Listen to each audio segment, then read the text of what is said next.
तुम भोजन की तैयारी करो, मैं तत्काल वन जाकर भोजन हेतु कुछ आखेट कर लाता हूँ।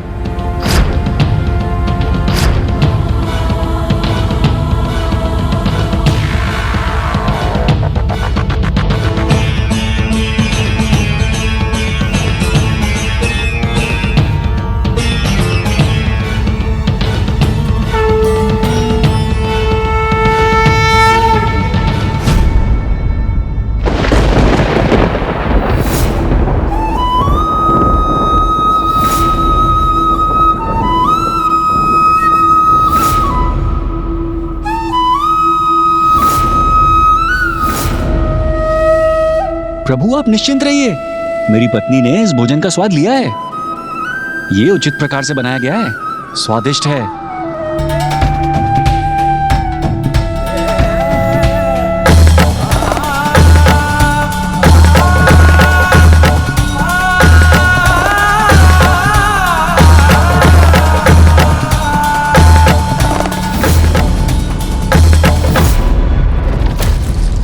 प्रभु महादेव ने तो वो निवाला भी स्वीकार कर ली।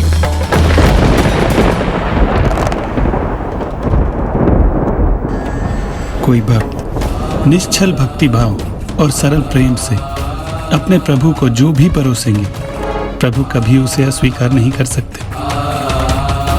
ऐसे निर्मल प्रेम से प्रभु को परोसे जाने वाला धान का एक दाना भी पर्याप्त है, और बिना प्रेम और निष्ठा से परोसे जाने वाले नाना प्रकार के व्यंजन भी उन्हें संतुष्ट नहीं करते।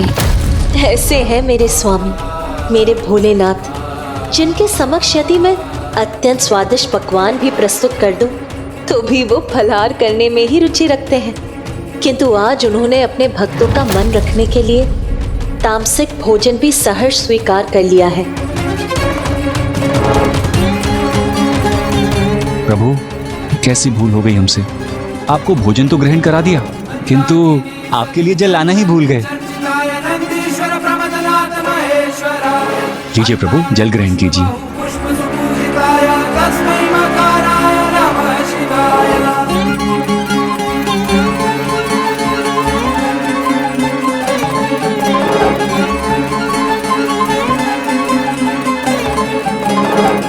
ये क्या, आपने इन्हें जल क्यों दे दिया? अभी तो हमने इन्हें मिष्ठान ही परोसा नहीं है। प्रभु हमें दीजिए, हम शीघ्र मिष्ठान लेके आते हैं।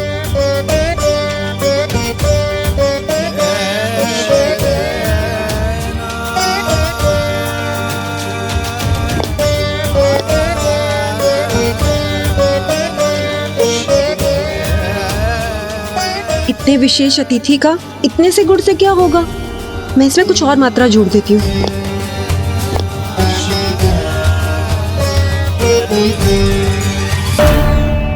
प्रभु मिष्ठान के नाम पर हमारे पास ये गुड़ ही है, आशा है आपको ये भाएगा।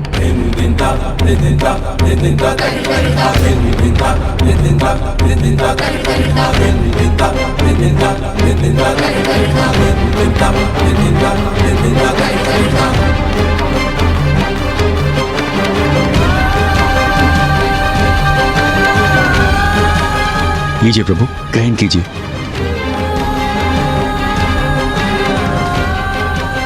कैसा अनुपम प्रेम, कितना अनूठा सेवा भाव है इन भक्तों का, और कितना सरल विश्वास है इनका कि ये जितने मिष्ठान अपने अतिथि को प्रस्तुत करेंगे, उनके अतिथि का उतना ही अधिक सत्कार होगा।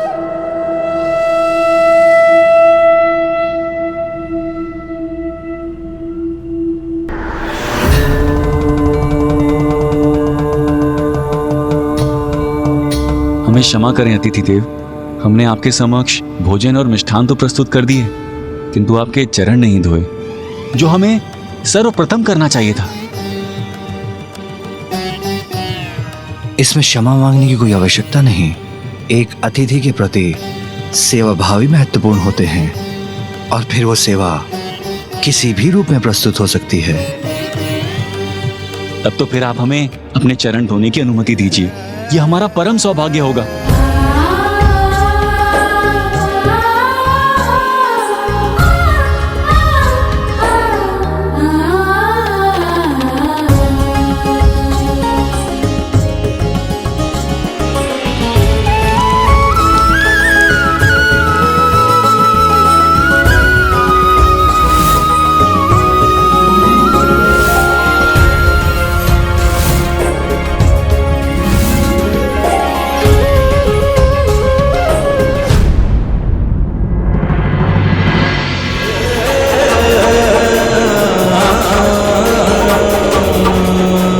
ये क्या किया आपने?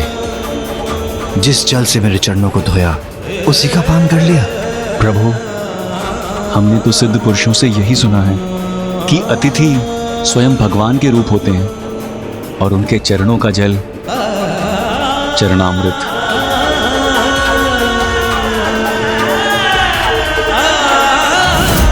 जब प्रभु मात्र एक अतिथि के रूप में इनके समक्ष प्रस्तुत हुए हैं, तब ये दोनों इनका ऐसा सत्कार कर रहे हैं, ऐसा अनूठा सेवा भाव है इनका इनके प्रति। तो जब इन्हें ये ज्ञात होगा कि ये और कोई नहीं स्वयं उनके आराध्य है, तब तो ये दोनों उनकी सेवा में अपने प्राण ही न्यौछावर कर देंगे।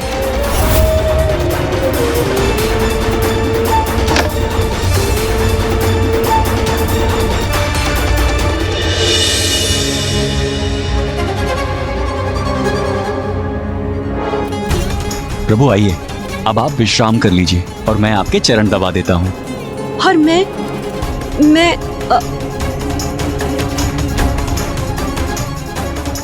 आपके लिए पंखा झलूंगी। आप दोनों मेरी पर्याप्त सेवा कर चुके हैं, इसलिए अब और कुछ करने की आवश्यकता नहीं। नहीं प्रभु, आपकी सेवा करने के इस अवसर से हमें वंचित मत कीजिए। हाँ प्रभु।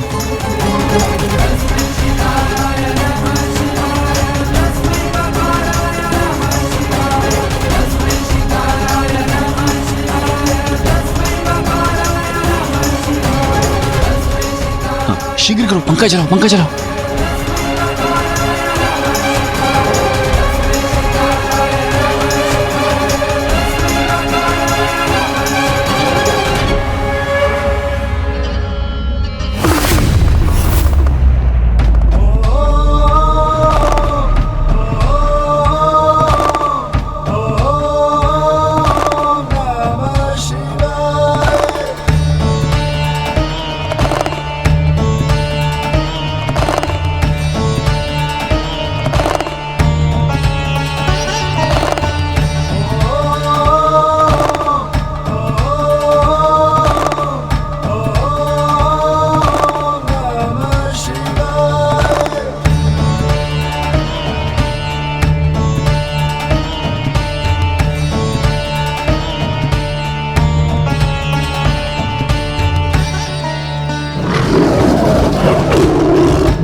ये तो सिंह की गर्जना है।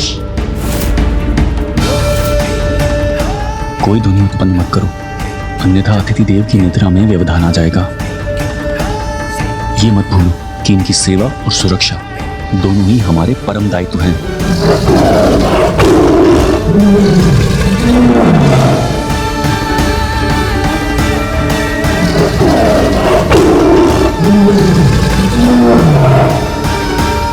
अब चाहे जो भी कुछ हो जाए, तुम तनिक भी स्वर उत्पन्न मत करना। अतिथि देव की निद्रा भंग नहीं होनी चाहिए। मैं जाकर उस सिंह को रोकता हूं।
अब चाहे जो भी कुछ हो जाए, तुम तनिक भी स्वर उत्पन्न मत करना।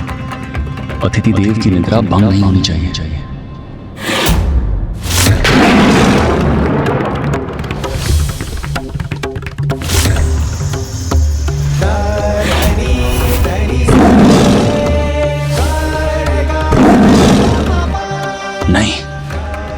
मैं प्रभु की निद्रा भंग नहीं होने दूंगा।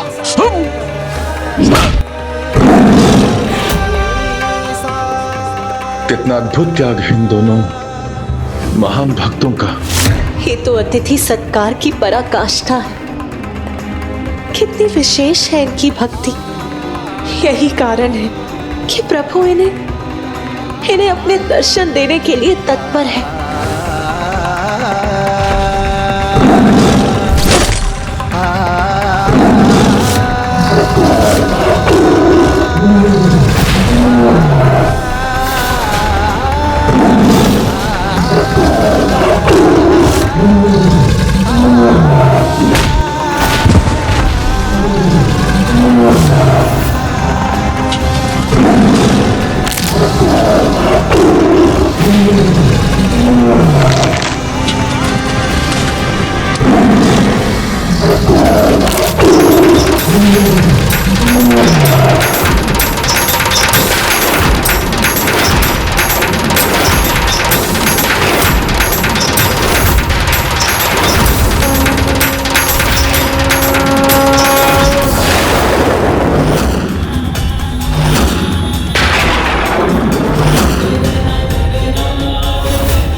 ये तो अतुलनीय है। उन दोनों ने ये प्रमाणित कर दिया कि वो प्रभु के दर्शन पाने के योग्य है। किंतु यही ना गौरी पुत्र कि किसी ने, स्वयं शिव शंकर शंभु ने भी इस स्थिति में कोई हस्तक्षेप क्यों नहीं किया? प्रभु की लीला इतनी शीघ्र कहाँ समझने में आती है? अभी तो और बहुत कुछ होना शेष था।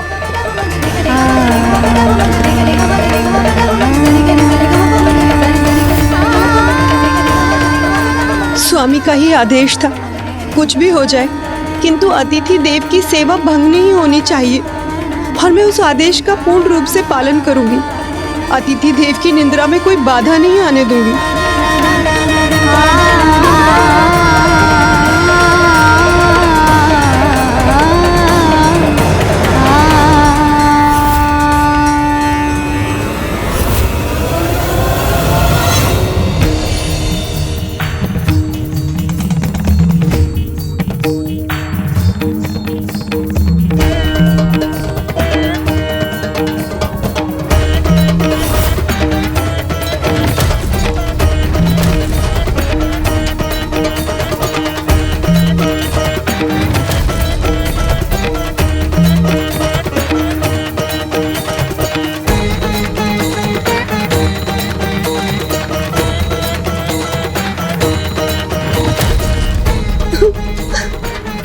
स्वामी,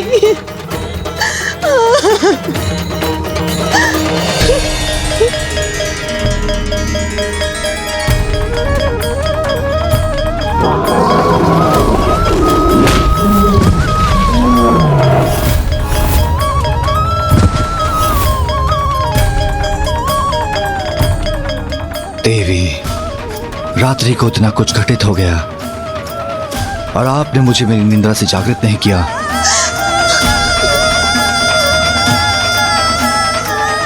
क्षमा कीजिएगा अतिथि देव, मेरे स्वामी की अंतिम इच्छा यही थी प्रभु कि आपको किसी प्रकार का कष्ट ना हो, और जिसका मैंने पूर्ण प्रयास किया है।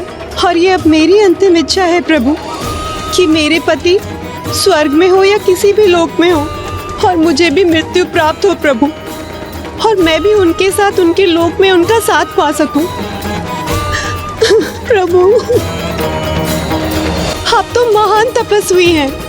यदि आप हमारी सेवा से प्रसन्न हैं, तो आप मुझे ऐसा आशीर्वाद दीजिए या वरदान दीजिए कि मैं अपने प्राण को त्याग सकूं, क्योंकि मेरे पति के बिना मेरा जीवन निरर्थक है प्रभु, निरर्थक है प्रभु, निरर्थक है प्रभु, निरर्थक है प्रभु, सर्वथा निरर्थक है। नहीं देवी,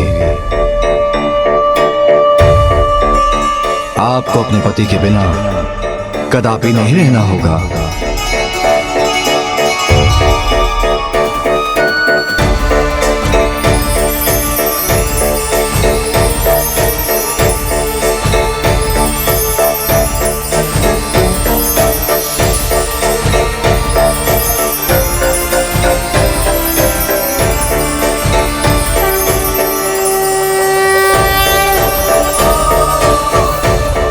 मैं जीवित हूँ। मुझे तो ऐसा स्मरण है जैसे सिंह ने मुझ पर आघात किया था। स्वामी स्वामी स्वामी आप ठीक हैं, आप जीवित हैं स्वामी।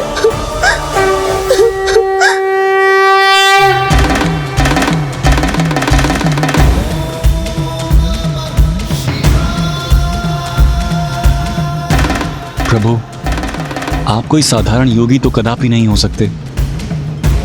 हे अतिथि देव, आप कोई सिद्ध पुरुष या कोई देवता हैं जिन्होंने हमें दर्शन देकर हमारे ऊपर बहुत बड़ा उपकार किया है।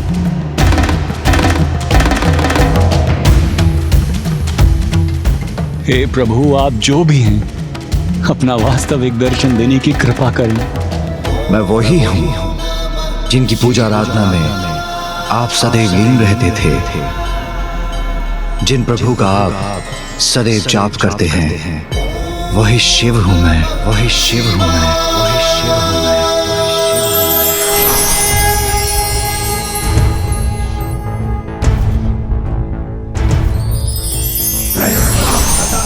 हमारे बाबा जी, प्रभु शिव, हे प्रभु, हे परमेश्वर, हमारा प्रणाम स्वीकार कीजिए। भोलेनाथ भक्तों के हो कष्ट से निवारते, ये सृष्टि सारी संकटों से शिव ही है उबारते। इस सब आपकी परीक्षा का ही भाग था, और आपने अपनी इस परीक्षा में अपनी भक्ति ही प्रमाणित नहीं की, अपितु संसार के समक्ष एक अत्यंत उत्तम उदाहरण प्रस्तुत किया कि अतिथि देवो भव, अर्थात अतिथि भगवान के समान होते हैं।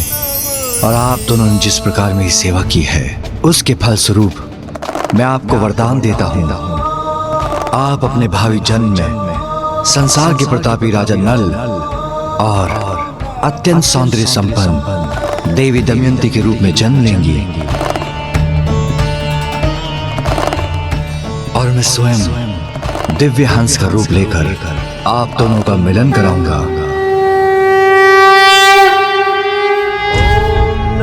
शिवाय, ओम नमः शिवाय, ओम नमः शिवाय, ओम नमः शिवाय, ओम नमः शिवाय, ओम नमः शिवाय।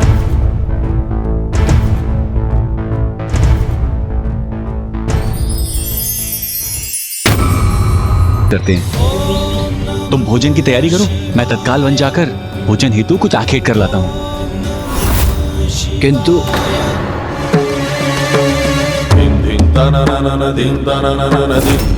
यह अबोध भील युगल करने क्या जा रहा है? ये क्या महादेव को तामसिक आहार प्रस्तुत करेगा? स्वामी भोलेनाथ है तो उनके ये भक्त भी अत्यंत भोले हैं, जिन्हें तो ये भी ज्ञात नहीं कि स्वामी भोजन में क्या स्वीकार करते हैं और क्या नहीं। क्या प्रभु महादेव सत्य में ही इस तामसिक भोजन का सेवन करने वाले हैं? स्वामी, क्या महादेव वास्तव में ये भोजन स्वीकार करेंगे?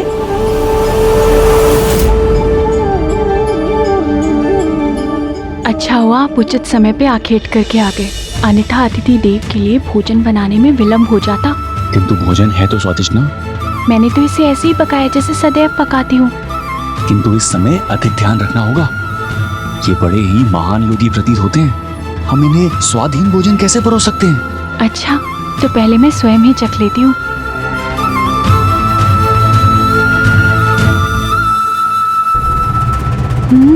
बहुत अच्छा है। देखिएगा, जब अतिथि देव इसे ग्रहण करेंगे ना, तो वो भी आनंदित हो जाएंगे। उत्तम, अति उत्तम।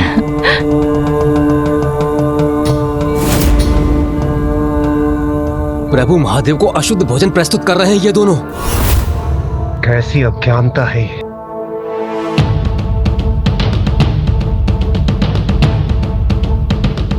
लीजिए प्रभु, भोजन ग्रहण कीजिए। लीजिए प्रभु, ग्रहण कीजिए भोजन। तुम भोजन की तैयारी करो, मैं तत्काल वन जाकर भोजन हेतु कुछ आखेट कर लाता हूँ।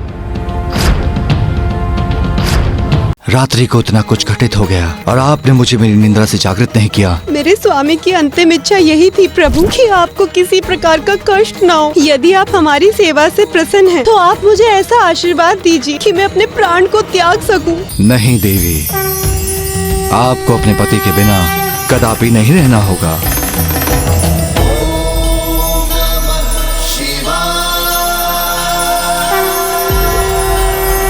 उछाल में यहाँ से सीधा लंका पहुँच सकता हूँ। अब लंकेश को प्रभु के आत्मलिंग के साथ लंका पहुंचने से रोकने का ये मेरा अंतिम अवसर है। क्या प्रभु महादेव के आत्मलिंग पर हो जाएगा सदा के लिए लंकेश रावण का अधिकार, या फिर श्री गणेश करेंगे इसका घातक प्रतिकार? देखिए श्री विघ्नहर्ता गणेश में। स्वामी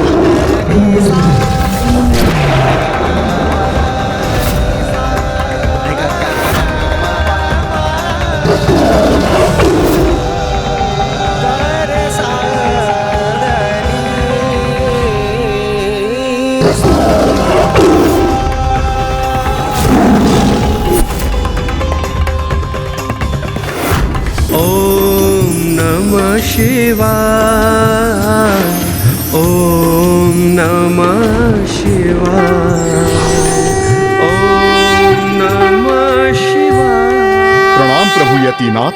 प्रणाम प्रभु यतिनाथ।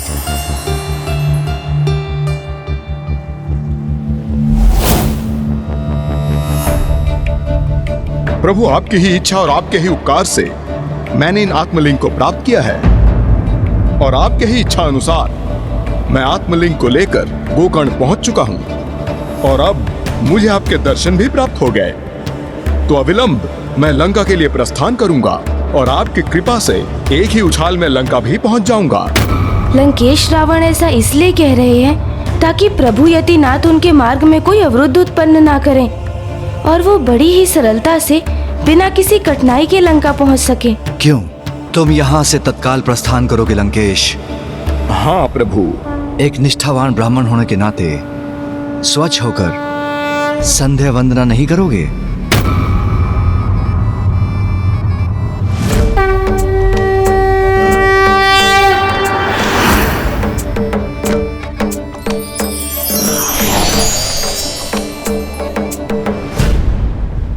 मैं प्रभु यतिनाथ का संकेत समझ गया। अब लंकेश को प्रभु के आत्मलिंग के साथ लंका पहुंचने से रोकने का ये मेरा अंतिम अवसर है। मुझे अपने प्रबल प्रयास करने होंगे। लीजिए लंकेश, जल ग्रहण कीजिए और संध्या वंदन संपन्न कर लीजिए।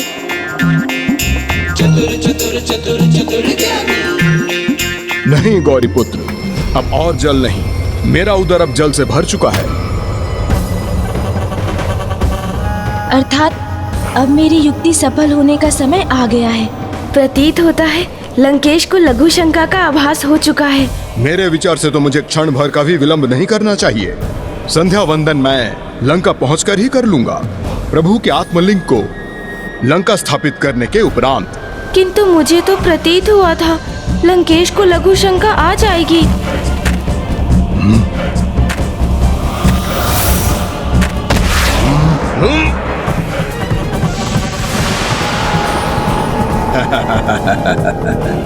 मुझे लंकेश को रोकना ही होगा।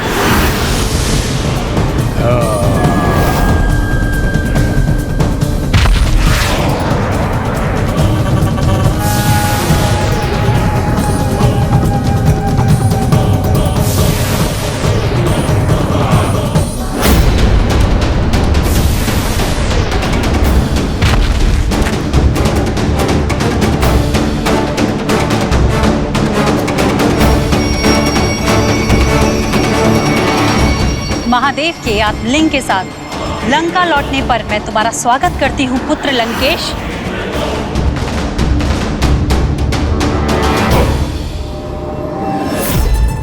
प्रणाम माता। अनेकों बाधाओं को पार करके आपके इस पुत्र ने आपकी इच्छा को पूर्ण कर ही दिया। अब मैं अपने प्रभु शिव शंकर शंभु के आत्मलिंग को लंका में स्थापित करूंगा।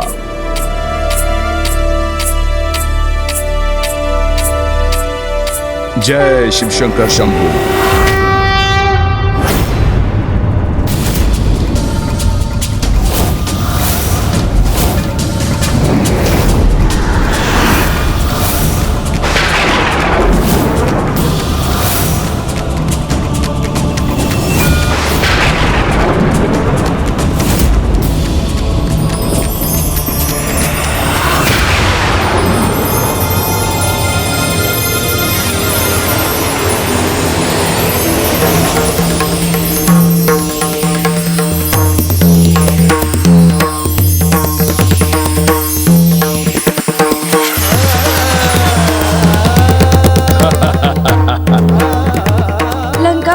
में विलंब हो गया मुझे।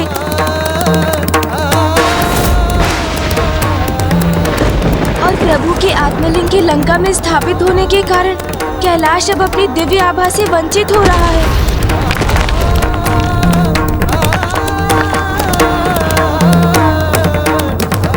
और पिताश्री के निवास स्थान के रूप में एक नवीन कैलाश अपनी संपूर्ण भव्यता के साथ यहाँ लंका में उत्पन्न हो रहा है। अर्थात जो हुआ वो सर्वथा अनर्थकारी है।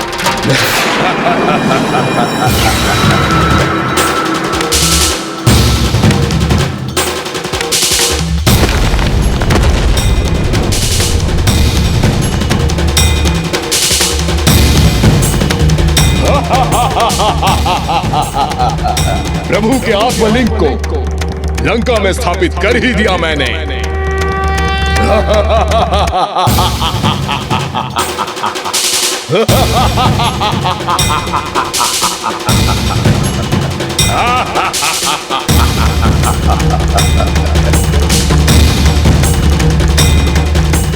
अब प्रभु शिव शंकर शंभू लंका के कैलाश में ही वास करेंगे। अब प्रभु शिव शंकर शंभू लंका के कैलाश में ही वास करेंगे। तो वास्तविकता में कैलाश संपूर्ण रूप से नष्ट हो जाएगा।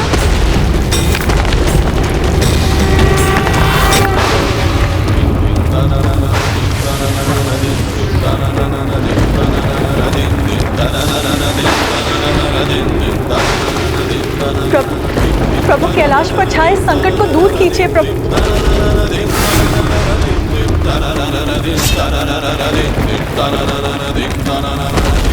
हाँ देवी, लंकेश रावण ने अब लंका में मेरा आत्मलिंग स्थापित कर दिया है।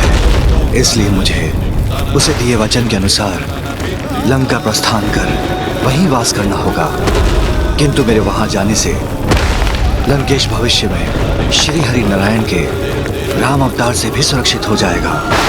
और यदि ऐसा हुआ तो संसार में जो अच्छा है, जो श्रेष्ठ है, वो सभी धीरे धीरे त्रास हो जाएगा। अधर्म, अनाचार बढ़ जाएगा। उससे तो उत्तम यही होगा कि प्रलय के निर्धारित समय के पूर्व ही प्रलय उत्पन्न कर इस सृष्टि का सर्वनाश कर दो। तब एक नवीन पाप रहित संसार का पुनः निर्माण संभव हो सकेगा।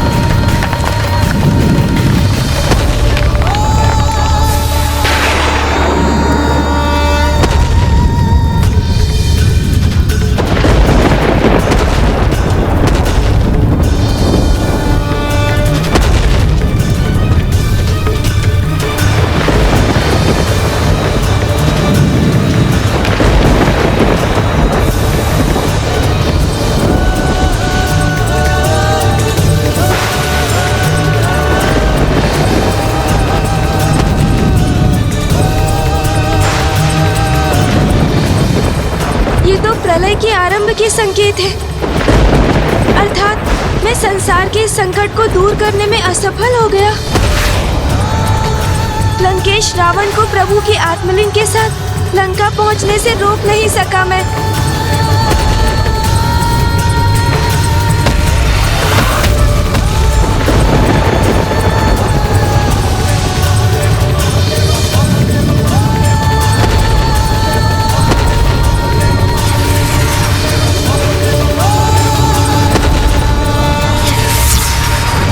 गौरीपुत्र,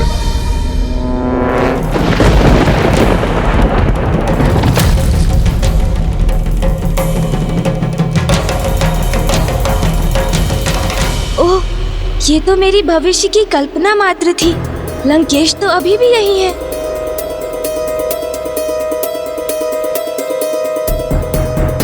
अब मुझे एक क्षण कभी विलंब नहीं करना चाहिए गौरीपुत्र। संध्या वंदन तो मैं लंका पहुंचकर ही करूंगा, आत्मलिंग को वहां स्थापित करने के उपरांत।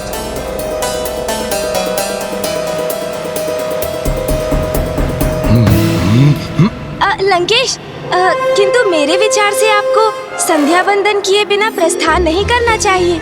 स्वयं आपके प्रभु महादेव के अवतार ने ही आपको संध्या वंदन करने के लिए कहा था, और आप जैसे महान भक्त उनके आदेश को कैसे टाल सकता है? हाँ, आप भी उचित कहते हैं। प्रभु के आदेश से तो बाध्य हो गया हूं मैं, और मुझे संध्या वंदन भी यही करना होगा।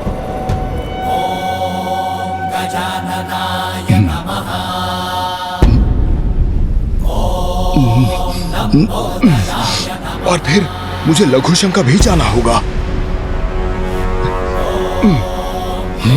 लघु शंका से निवृत्त होने हेतु मुझे प्रभु के आत्मलिंग को कुछ समय के लिए गौरीपुत्र को ही सौंपना होगा, क्योंकि यदि मैंने आत्मलिंग को यहाँ किसी स्थान पर स्थापित किया तो फिर वो तो भूमि का स्पर्श करते ही यहीं स्थापित हो जाएंगे।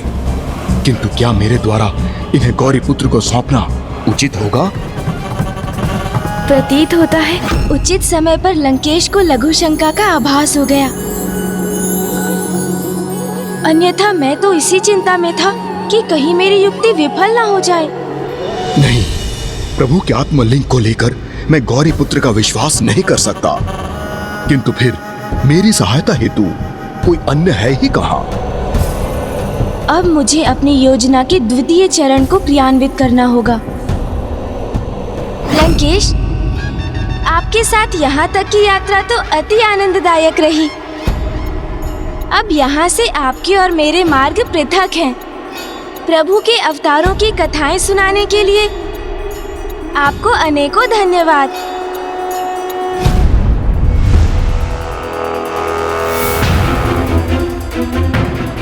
क्या मैं इन पर विश्वास कर इन्हें कुछ समय के लिए रोक लूं? अन्यथा जाने दूं गौरीपुत्र को? अब मुझे जाना होगा। आगे वही होगा जो प्रभु महादेव की इच्छा होगी। आज्ञा दीजिए। लंकेश, क्या मैं अपना कलश ले सकता हूँ? हाँ, गौरीपुत्र। चतुर चतुर चतुर चतुर ज्ञानी, चतुर गणेशा।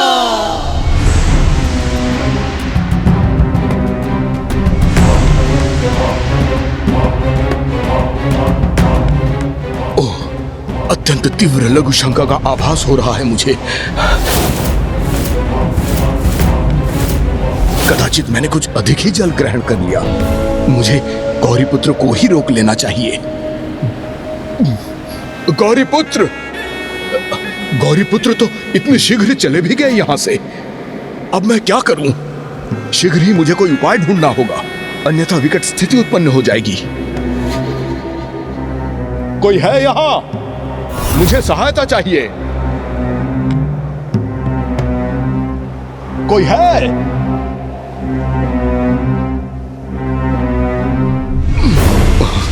ओह, हाँ, हाँ,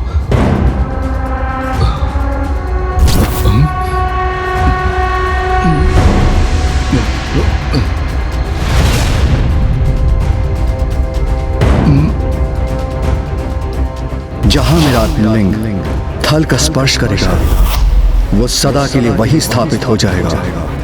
नहीं नहीं, भले ही कुछ भी हो जाए, मैं बिना संध्या वंदन किए इस लघु शंका को सहते हुए ही लंका पहुंचने पर विवश क्यों ना हो जाऊं, किंतु मैं प्रभु के आत्मलिंग को यहाँ भूमि पर स्थित कर गोकर्ण की भूमि पर तो कदापि स्थापित नहीं होने दूंगा।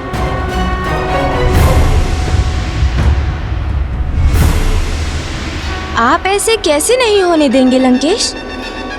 क्योंकि होगा तो वही ना जो प्रभु की इच्छा होगी।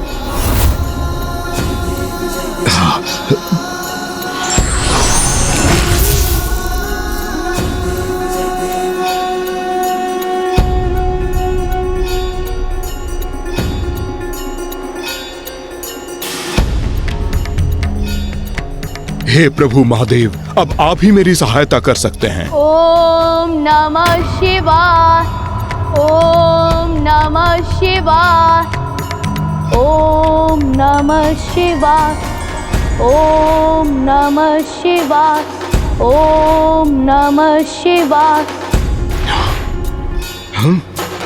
ओम नमः शिवाय। किसी का तो आगमन हुआ है यहाँ। प्रभु को अनेकों धन्यवाद। ओम नमः शिवाय। ये तो कोई भोला भाला धार्मिक बालक है जिस पे मैं विश्वास कर सकता हूँ। अवश्य प्रभु शिव शंकर शंभू मेरे साथ हैं जो इसको मेरे लिए भेजा। नमः शिवाय, ओम नमः शिवाय, ओम नमः। कौन है आप और आपने मेरा मार्ग क्यों रोका है? भयभीत ना हो बालक, मैं तुम्हें क्षति पहुंचाने नहीं आया हूँ। मैं तुमसे सहायता मांगने का इच्छुक हूँ। आप जैसे महान अत्यंत बलशाली दिखने वाले योद्धा को भला मुझ जैसे छोटे दुर्बल निर्धन ब्राह्मण बालक की क्या सहायता चाहिए? मात्र इतना ही करना है तुम्हें कि शिवलिंग को कुछ समय तक अपने हाथों में थाम कर रखना है, जिससे मैं स्वच्छ होकर अपना संध्या वंदन पूर्ण कर सकूं। किंतु संध्या वंदन तो मुझे भी पूर्ण करना है। मेरी तो प्रभु के नाम की जाप की 5 माला ही शेष है। नहीं बालक, अब तो तुम ये मेरे संध्या वंदन के बाद ही कर सकोगे, क्योंकि मुझे शीघ्र संध्या वंदन कर सूर्यास्त के पूर्व यहाँ से बहुत दूर पहुँचना है। अच्छा, तो यदि मैं आपकी सहायता करूं, तो पुरस्कार स्वरूप क्या प्रदान करेंगे आप मुझे? हाँ। निर्धन ब्राह्मण बालक हो ना तुम, तो मैं तुम्हें धनवान बना दूंगा। जितने भी आभूषण मैंने अपने तन पर धारण कर रखे हैं वो मैं तुम्हें दान कर दूंगा।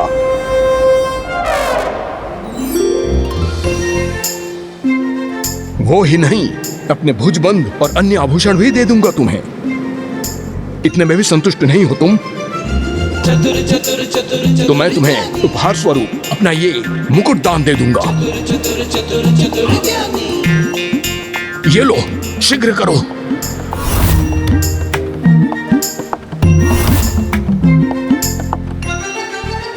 उचित है, उचित है।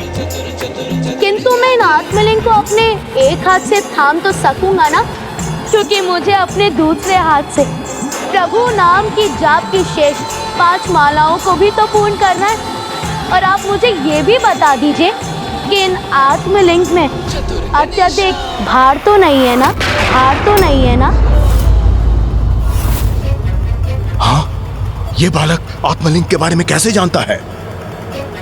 बालक, तुम्हें कैसे पता कि ये प्रभु के आत्मलिंग है? ये मैं क्या कह गया? अब तो लंकेश को मुझ पर संदेह हो गया। बताओ मुझे बालक, तुम्हें कैसे ज्ञात हुआ ये प्रभु के आत्मलिंग है?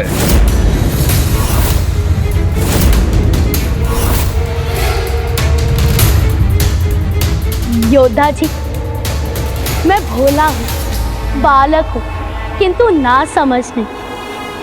ऐसी अनुपम दिव्यता संपन्न शिवलिंग कोई साधारण शिवलिंग तो नहीं हो सकती। वो अवश्य प्रभु की आत्मलिंग ही होंगे ना? किंतु यदि आपको मुझसे सहायता नहीं चाहिए तो मैं प्रस्थान करता हूँ। चतुर गणेश। ओम नमः शिवाय। रुको।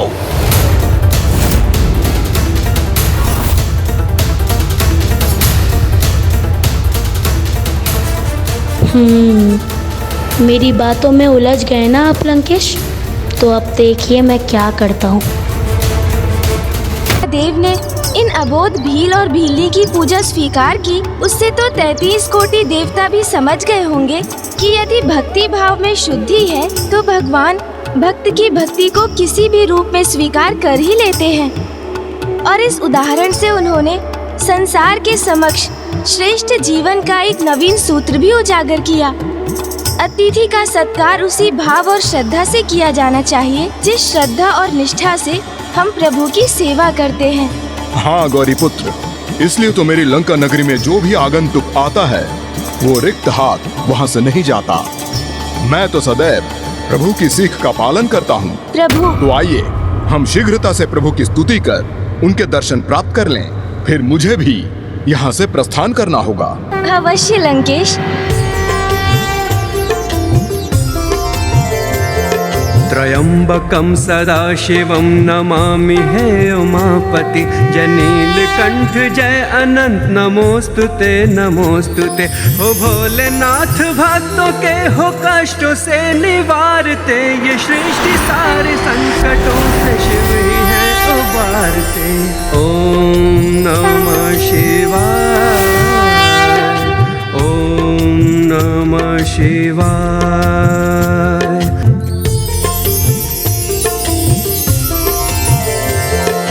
भील दंपति की यह कथा जो शिव के भक्त थे, परीक्षा लेने शिव जी बन के अतिथि उनके घर गए। तब हो प्रसन्न शिव जी ने वरदान था उनको दिया, बन दंपति दोनों ने फिर से एक नया जन्म लिया। ओम नमः शिवाय, ओम। प्रणाम लंकेश, अब मुझे जाना होगा। आगे वही होगा जो प्रभु महादेव की इच्छा होगी।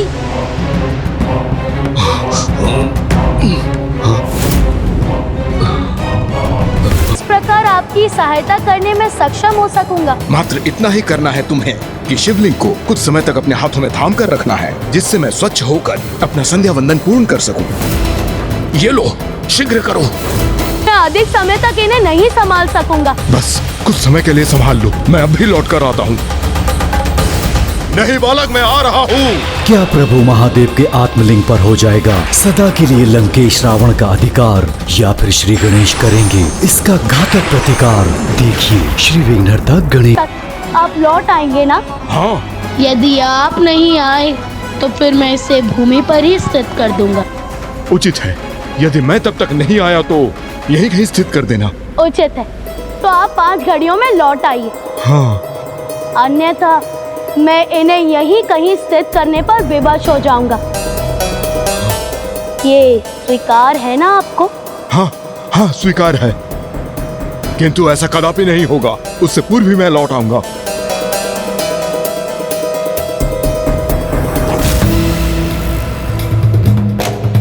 अच्छा, तो फिर आप यहाँ रुके क्यों हैं? जाइए, आपका समय आरंभ हो चुका है। ओम नमः शिवाय, ओम नमः शिवाय।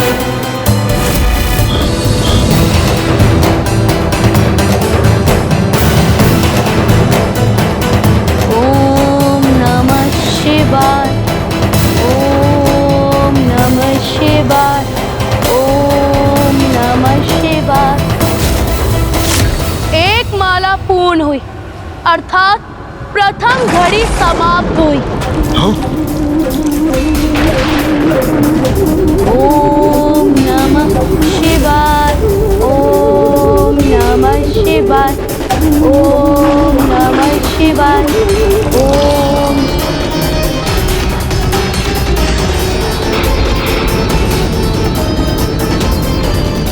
दूसरी माला के जाप के साथ दूसरी घड़ी भी समाप्त हुई।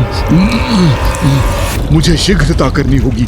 लघु शंका के पश्चात मुझे स्नान कर संध्या वंदन भी तो करना है।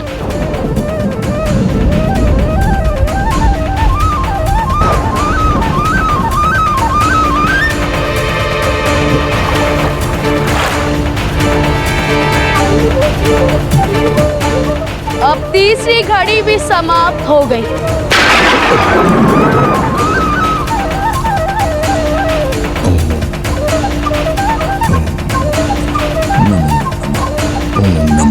चौथी माला के जाप के साथ चौथी घड़ी भी समाप्त हो गई। अब मैं अपने अंतिम माला का जाप आरंभ करता हूँ। ओम नमो नमः, नमो नमः, नमो नमः, नमो नमः, नमो नमः, नमो नमः।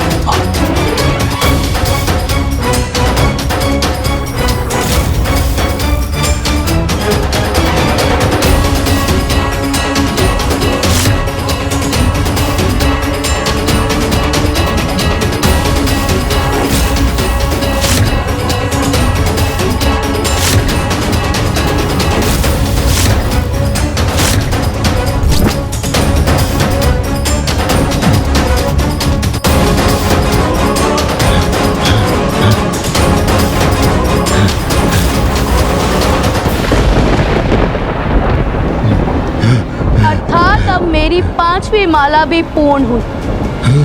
अब 5 घड़ियों का समय समाप्त हुआ। नहीं, नहीं बालक, मैं आ रहा हूँ। आत्मलिंग को भूमि पर स्थित मत करना।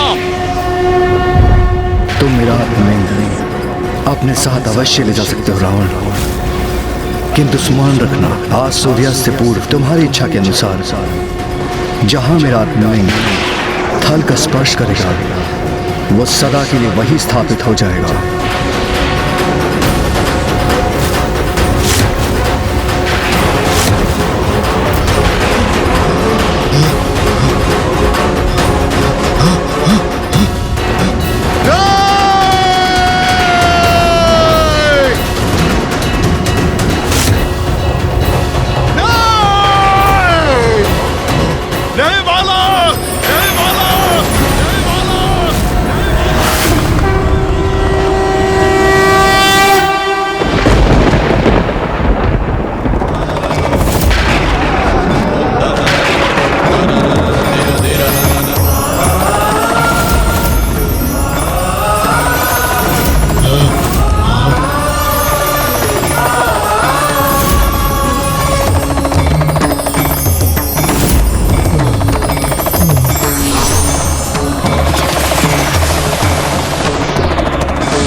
प्रभु का आत्मलिंग यहाँ स्थापित नहीं हो सकता, नहीं हो सकता।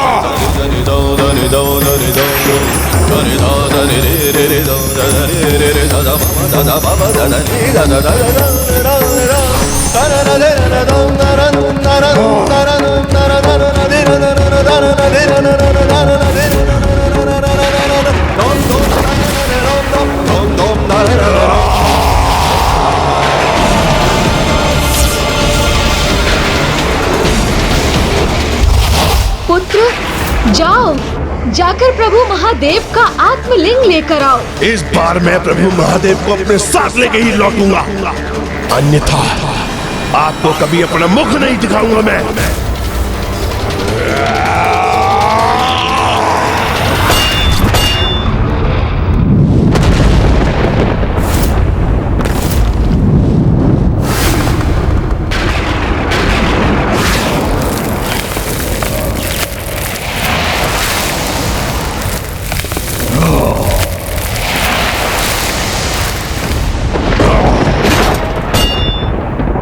मैं प्रभु के आत्मलिंग को यहाँ कदापि स्थित नहीं होने दूंगा, अपने साथ लंका ले जाकर ही रहूंगा।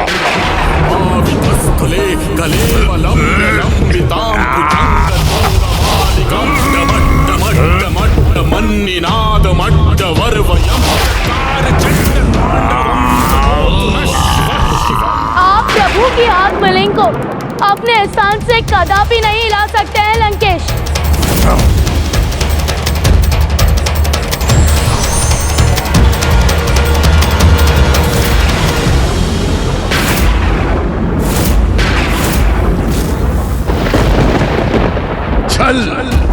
छल हुआ है मेरे साथ। दशानन, जल ग्रहण कीजिए, जल ग्रहण कीजिए, जल ग्रहण कीजिए, आप जल ग्रहण कीजिए, आप जल ग्रहण कीजिए। जितना जल ग्रहण कर सकते हैं कर लीजिए। गौरी पुत्र, आप मुझे छलने के लिए मेरे साथ बने रहे। नहीं लंकेश, मैं इस संपूर्ण समय आपके साथ इसलिए था जिससे आप आत्मलिंग को लंका ले जाने की भूल ना करें।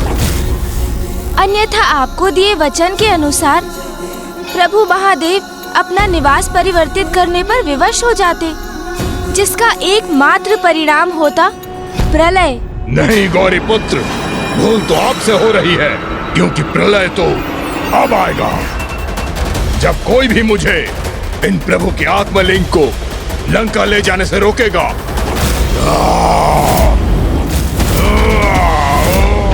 लंकेश, अब अपना ये प्रयास यहीं रोक दीजिए आप, क्योंकि इन्हें यहाँ से विस्थापित का प्रयत्न करना पाप होगा और इतने महाज्ञानी होने के बाद भी ऐसा अनर्थ करने की मूर्खता मत कीजिए आप। आपके लिए मूर्खता होगी गौरी पुत्र, किंतु मेरे लिए ये उद्देश्य है। आप जो चाहते थे आपने वो किया, अब जो मैं चाहूंगा वही होगा। उसमें आपका कोई भी हस्तक्षेप स्वीकार नहीं करूंगा।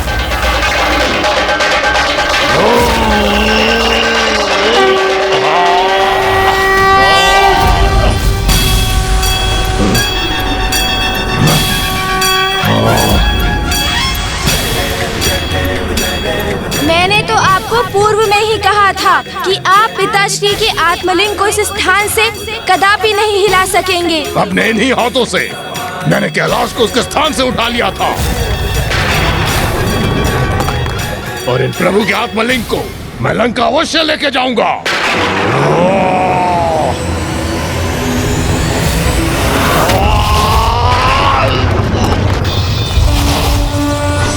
वहीं रुक जाइए लंकेश, क्योंकि जो कुछ भी हुआ प्रभु महादेव की इच्छा से ही हुआ, इसलिए उनकी इच्छा के विरुद्ध जाने का दुस्साहस मत कीजिए आप।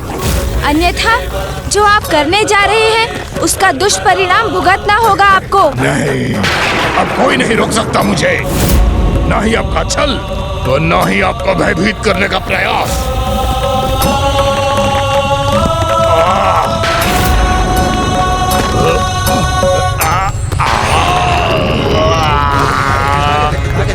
जय शिव शंकर शंभू।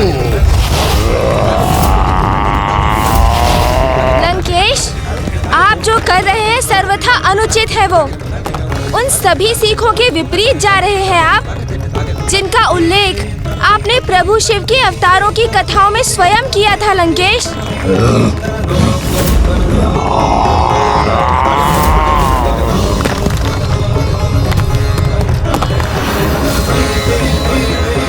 पृथ्वी पर महासंकट छा रहा है। यदि पृथ्वी को विभाजित करने वाली ये दोनों रेखाएं आपस में मिल गई तो पृथ्वी दो भागों में विभाजित हो जाएगी।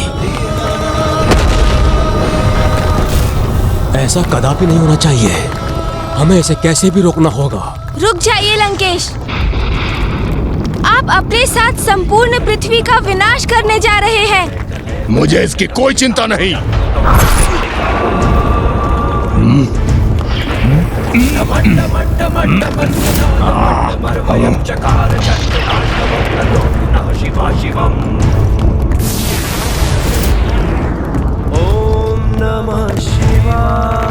लंकेश ने तो जैसे निश्चय ही कर लिया है कि वो अपनी हट में पृथ्वी का विनाश ही कर देगा। ओम नमः शिवाय, ओम नमः शिवाय। आज तो मैं सफल होकर ही रहूंगा।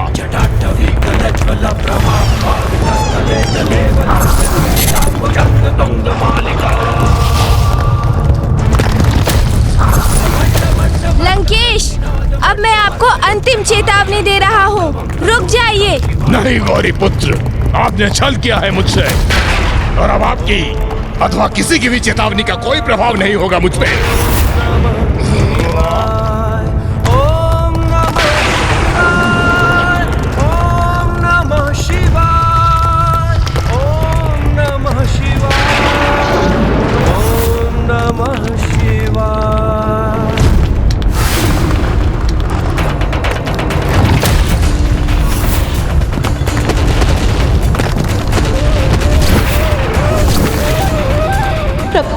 प्रभु भूदेवी संकट में है, सृष्टि विनाश के निकट है। प्रभु, आपका अहंकारी और हठी भक्त धरती को ही संकट में डाल रहा है। प्रभु,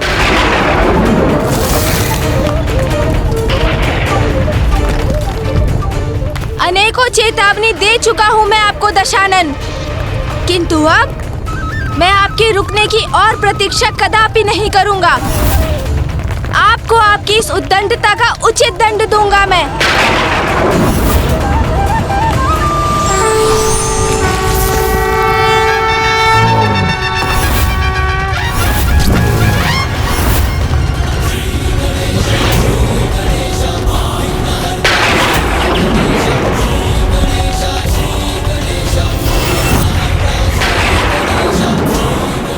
प्रथम पूज्य गणेश जी ने विराट रूप धारण कर लिया है।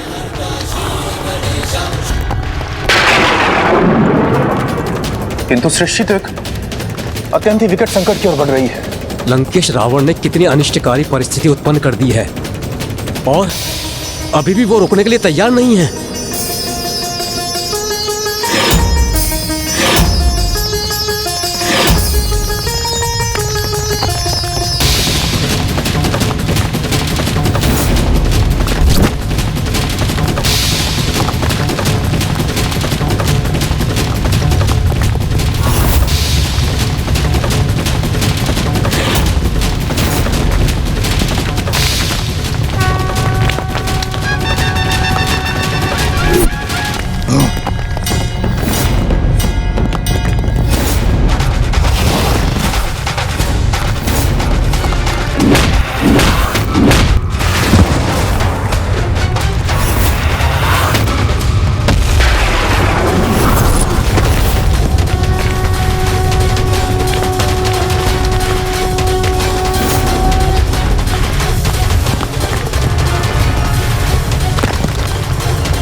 आज मुझे कोई नहीं रोक सकता, आप भी नहीं गौरी पुत्र।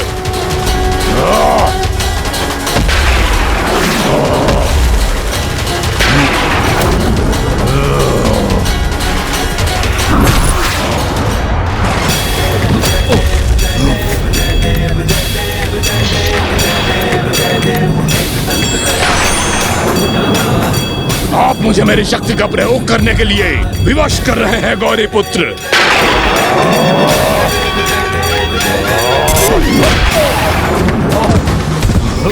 लंकेश, आपने मुझे प्रभु महादेव के 16 अवतारों की कथा सुनाकर उनके द्वारा नियत उत्तम जीवन के 16 सूत्रों को उजागर किया, किंतु स्वयं उनका पालन नहीं किया, अन्यथा आपकी ऐसी दुर्दशा नहीं होती। प्रथम कथा प्रभु पिपलाद की थी, जिन्होंने जगत को सीख दी।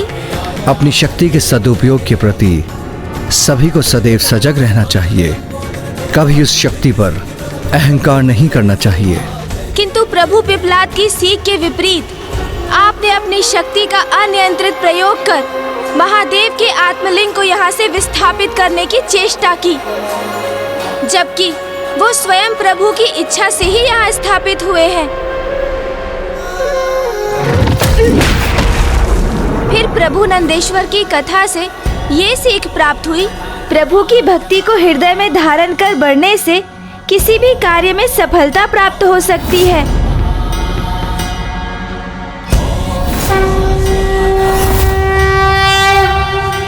प्रभु की इच्छा के विरुद्ध उनके आत्मलिंग को अपने साथ लंका ले जाने के प्रति ही एकाग्रता का प्रदर्शन किया। प्रभु के तीसरे अवतार थे प्रभु भैरव, जिन्होंने ये स्पष्ट किया कि अपार शक्ति का उपयोग महान कर्तव्यों के निर्वाह के लिए ही होना चाहिए, किंतु आपका एकमात्र उद्देश्य तो स्वयं को सुरक्षित रखने हेतु प्रभु महादेव को लंका में स्थित करना ही था। प्रभु के चौथे अवतार प्रभु वीरभद्र के माध्यम से उन्होंने ये स्थापित किया कि जो ज्ञानी और शक्तिशाली होते हैं उन्हें कभी भी निष्क्रिय रहकर अधर्म और अन्याय का मूक समर्थन नहीं करना चाहिए, किंतु आप तो महाज्ञानी और महाबली होते हुए भी स्वयं अधर्म के पथ पर ही अग्रसर रहे। प्रभु के पांचवें अवतार प्रभु गृहपति थे, जिनसे ये सीख प्राप्त हुई, प्रबल इच्छा शक्ति और पूर्ण निष्ठा एवं श्रद्धा से कुछ भी संभव हो सकता है। प्रत्येक जीव को कभी भी किसी से वो कदापि नहीं मांगना चाहिए जिसे प्रदान करना देने वाले को कठिन हो। किंतु आपका उद्देश्य तो श्रद्धा से नहीं अपितु स्वार्थ से प्रेरित था। यदि निश्चल भक्ति से प्रभु की आराधना करते तो आपको स्वतः ही भोलेनाथ का सानिध्य प्राप्त होता और स्वयं को सुरक्षित रखने हेतु और आपको प्रभु के आत्मलिंग की आवश्यकता ही ना होती। अपना हठ त्याग दो और यहाँ से तत्काल प्रस्थान कर लो लंकेश, यही तुम्हारे लिए हितकर है, अन्यथा मैं विवश होकर वो करने वाला हूँ जिससे कदाचित अब तुम तो क्या संपूर्ण सृष्टि ही अनभिज्ञ है। मुझे तुम्हारी सहायता चाहिए। आप निवेदन कर रहे हैं इसीलिए रुक रहा हूँ मैं, अन्यथा मेरे पास समय ही कहाँ है। शीघ्र सूर्यास्त होने जा रहा है और मुझे अपना संध्या वंदन भी पूर्ण करना है।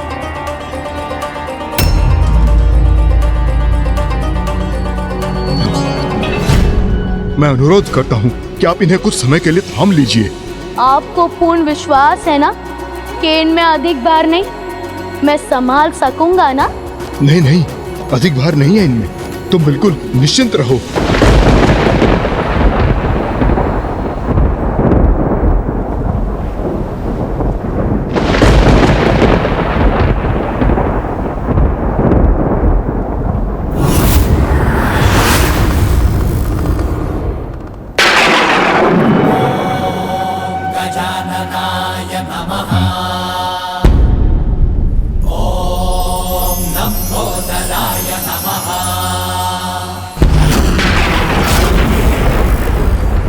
योद्धा जी, आपने असत्य कहा मुझसे कि इनमें अधिक भार नहीं है। मैं अधिक समय तक इन्हें नहीं संभाल सकूंगा और सूर्यास्त के पूर्व मुझे मेरी शेष 5 मालाओं का जाप भी संपन्न करना है। तभी तो मेरा संध्या वंदन पूर्ण होगा।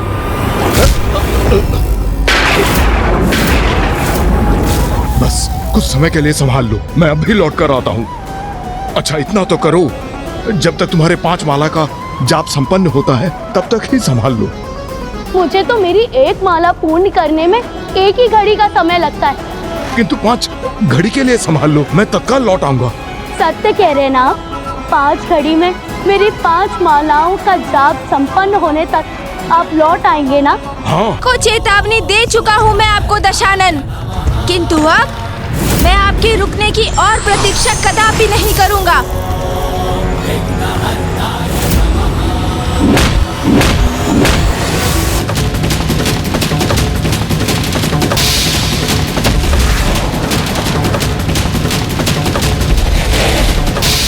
आप मुझे मेरी शक्ति का प्रयोग करने के लिए विवश कर रहे हैं गौरी पुत्र। मेरे आराध्य शिव शंकर शंभू के पुत्र हैं, इसलिए अभी तक शांत रहा मैं। और यदि आपने मुझे प्रभु के आत्मलिंग को ले जाने से रोका तो मैं अपने संपूर्ण शक्ति का प्रदर्शन करने से नहीं रुकूंगा। सर्वश्रेष्ठ ज्ञानी के लिए भी ये कथन सर्वथा उपयुक्त है। विनाश काले विपरीत बुद्धि। प्रभु सुरेश्वर की कथा से ये सीख प्राप्त हुई कि जो बाधाओं की चिंता किए बिना पूर्ण एकाग्रता से निरंतर अपने परम लक्ष्य की ओर बढ़ते हैं वो अवश्य विजयी होते हैं। किंतु आप तो अपने लक्ष्य अपने प्रभु और उनकी भक्ति से भटककर निस्वार्थ के प्रति एकाग्र हो गए। बस गौरी पुत्र, अब आप मुझे अत्यंत क्रोधित होने पर विवश कर रहे हैं। आपका क्रोध जागृत हो रहा है लंकेश, तो तनिक प्रभु के क्रोधांश से उत्पन्न हुए उनके 10वें अवतार प्रभु ऋषि दुर्वासा की सीख का भी स्मरण कर लीजिए, जिन्होंने सदा अनुशासन का पालन करने की सीख दी, किंतु आप ही भक्ति का अनुशासन भूल गए। निश्चल भक्ति से छल का समावेश होने दिया आपने। छल नहीं, मेरी भक्ति थी गौरी पुत्र, प्रभु की सर्वोच्च भक्ति, महान भक्ति।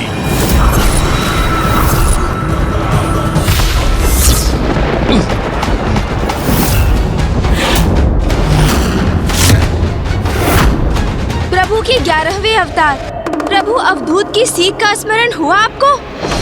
अहंकारी को उसका अहंकार उसकी वास्तविकता से परिचित कराता है, जिसके परिणाम स्वरूप कुछ ऐसे अहंकारी होते हैं जो उचित सीख प्राप्त कर स्वयं में परिवर्तन ले आते हैं, किंतु कुछ किसी भी सीख को प्राप्त करने में अक्षम रहते हैं और पूर्ण रूप से स्वयं पर अहंकार का प्रभाव होने देते हैं। अहंकार नहीं, विश्वास है कि मैं प्रभु का महानतम भक्त हूँ, तभी तो प्रभु के आत्मलिंग प्राप्त हुए थे मुझे, और उन आत्मलिंग को आपने मुझसे छल से छीना गौरी पुत्र। जो अपना नहीं है वो पराया है, उसके मोह से ही मात्सर्य अर्थात ईर्ष्या का जन्म होता है, और मात्सर्य सदा विनाश की ओर ही ले जाता है। प्रभु के 12वें अवतार प्रभु वृषभ ने इसके प्रति सावधान रहने की तो आपको सीख भी दी,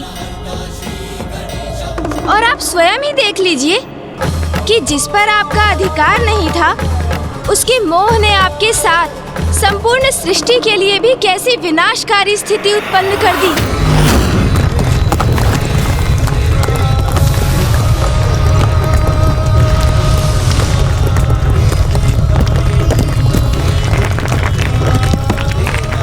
प्रभु के आत्मलिंग पर आए नहीं, मेरे हैं वो।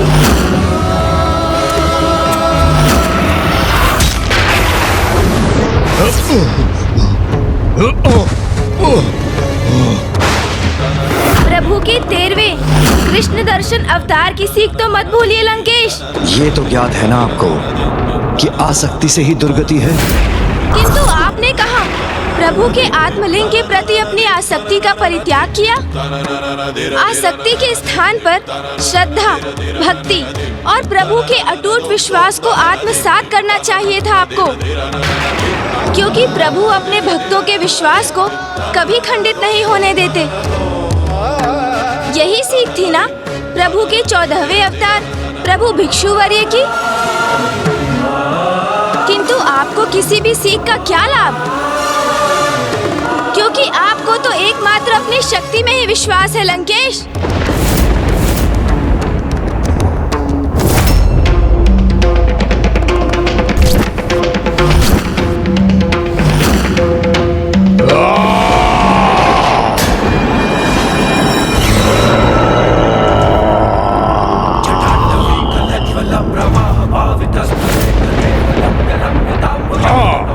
अवश्य है, क्योंकि शक्ति संपन्न हूँ मैं, अपार शक्ति है मुझ में, और उसका प्रयोग कब और कैसे करना है ये भी ज्ञात है मुझे। ये आपकी शक्ति नहीं, आपका अभिमान है लंकेश।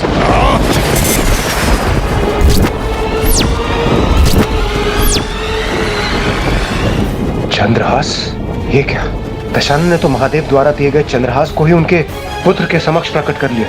नहीं लंकेश, अब और भूल मत कीजिए।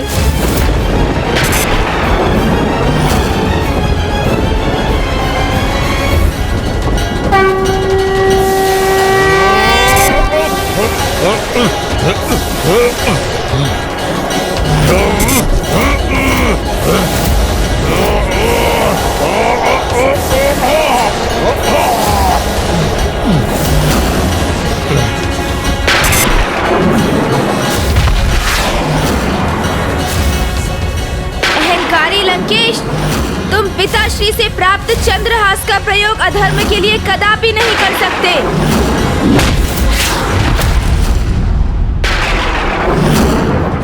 प्रभु के 15वें अवतार प्रभु यक्ष की सीख का स्मरण कीजिए।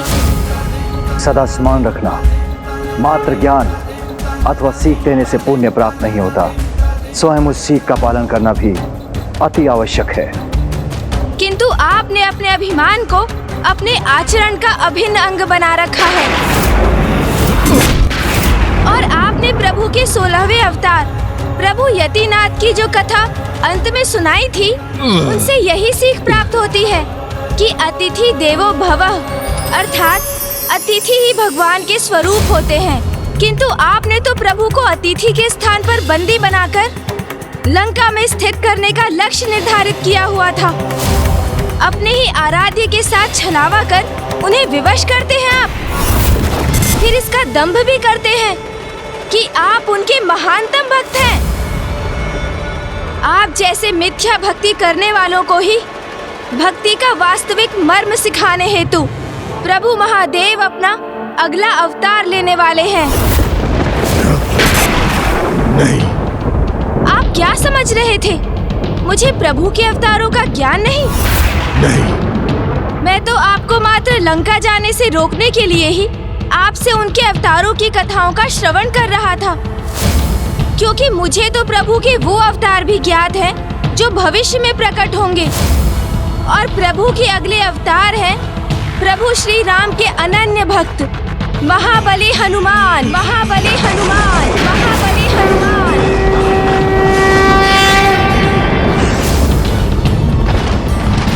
वो महाभक्त प्रभु हनुमान जो अपने वक्ष में अपने आराध्य को धारण कर हमें ये सीख प्रदान करने वाले हैं कि भक्त के कण कण में प्रभु का वास होता है और जो भक्त अपने शरीर को ही प्रभु का मंदिर मान लेते हैं वो तो स्वयं भगवान बन जाते हैं। कदाचित उनकी भक्ति देखकर आपको निश्चल भक्ति का महत्व समझ में आएगा। और फिर प्रभु द्वापर युग में काल, क्रोध और यम के अंश अर्थात गुरु द्रोणाचार्य के पुत्र महायोद्धा अश्वत्थामा के रूप में अवतार लेकर जगत को ये सीख देंगे कि प्रतिशोध की भावना से व्यक्ति दूसरे का ही नहीं स्वयं अपना भी विनाश निर्धारित कर लेता है। और प्रभु के 19वें अवतार होंगे प्रभु किरात, जो एक वनवासी के रूप में धर्मपरायण योद्धा पांडु पुत्र अर्जुन की परीक्षा लेने के उपरांत उन्हें पशुपति अस्त्र प्रदान करेंगे और संसार को ये सीख देंगे कि वास्तविक योद्धा वो होता है जो अपने पराक्रम से युद्ध भूमि में विजय तो प्राप्त करता ही है, प्रभु के हृदय में भी अपना स्थान बनाने में सफल होता है। और एक परम भक्त योद्धा का आचरण आपके सर्वथा विपरीत होता है, क्योंकि आपने तो तपस्या के माध्यम से भी अपनी स्वार्थ की पूर्ति हेतु अपने भगवान से भी छल किया।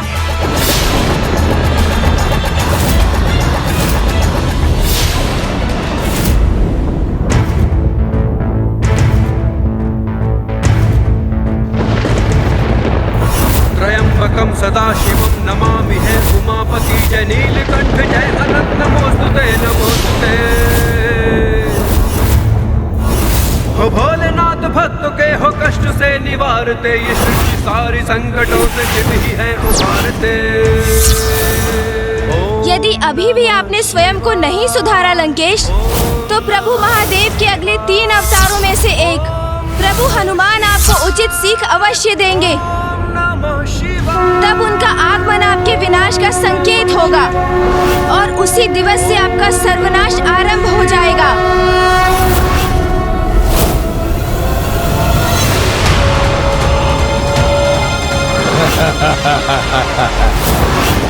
ये सब कहकर आप मुझे भयभीत कर रहे हैं गौरी पुत्र, किंतु ऐसा कुछ भी नहीं होगा, क्योंकि कोई भी शक्ति, कोई भी अवतार मुझे लंकेश रावण को कोई क्षति नहीं पहुंचा सकता। ये दशानन तो अपनी हट पर अड़ा है। अब प्रथम पूज्य गणेश जी दशानन के साथ कैसा व्यवहार करेंगे?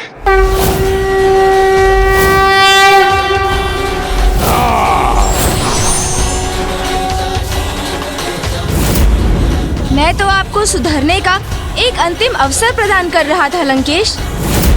आप अपनी भूल स्वीकार कर सकें, इसलिए मैंने पुनः प्रभु महादेव के सभी अवतारों से प्राप्त सभी सीखों का उल्लेख किया। किंतु अब मुझे आभास हो रहा है कि आप अब कोई सीख स्वीकार नहीं करना चाहते। संसार का सर्वश्रेष्ठ ज्ञानी हूँ मैं, और आप मुझे ज्ञान दे रहे हैं गौरी पुत्र। आप मेरे आराध्य शिव शंकर शंभू के पुत्र हैं, इसलिए अभी तक शांत रहा मैं। और यदि आपने मुझे प्रभु के आत्मलिंग को ले जाने से रोका, तो मैं अपने संपूर्ण शक्ति का प्रदर्शन करने से नहीं रुकूंगा।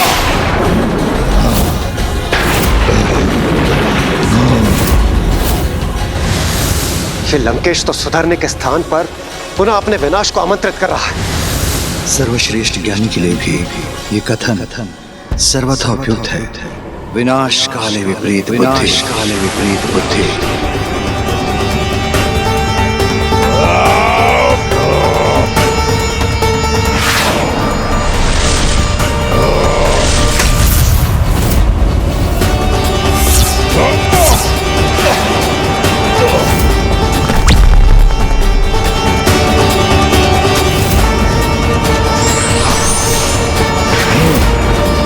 सीख प्राप्त कर स्वयं को सुधारने में असमर्थ हो, उसे तो मात्र दंडित ही किया जा सकता है।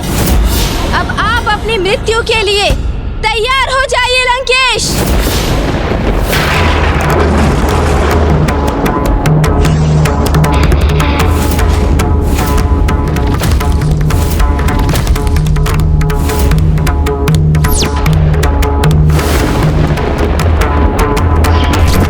यदि गौरी पुत्र प्रथम पूज्य गणेश जी ने दशानन का संहार कर दिया, तो प्रभु श्री हरि नारायण के श्री राम अवतार लेने का कोई कारण ही शेष नहीं रहेगा।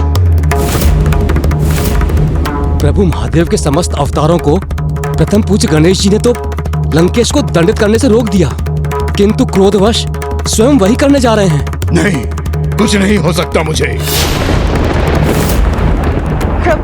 प्रभु रोक लीजिए पुत्र गणेश को, अन्यथा ना ही प्रभु राम अवतार प्रकट होंगे और ना ही आपके प्रभु हनुमान के प्रकट होने का कोई कारण शेष रहेगा।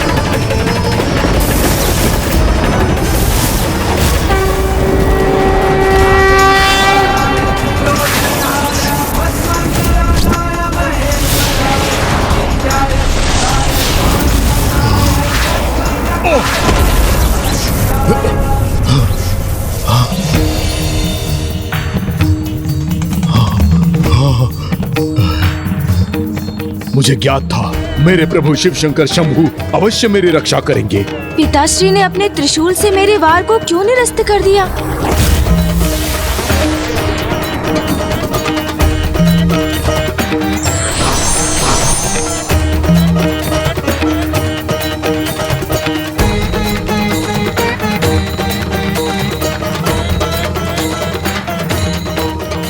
महादेव। पुत्र, लंकेश रावण को उसके अपराध का दंड प्राप्त हो चुका है। वो आत्मलिंग खो चुका है और यहीं से उसके पापों की गागर बिफरनी आरंभ हो चुकी है। किंतु हमें अभी भी उसे एक भूल सुधारने का अवसर प्रदान करना चाहिए। जैसी आपकी आज्ञा पिताश्री।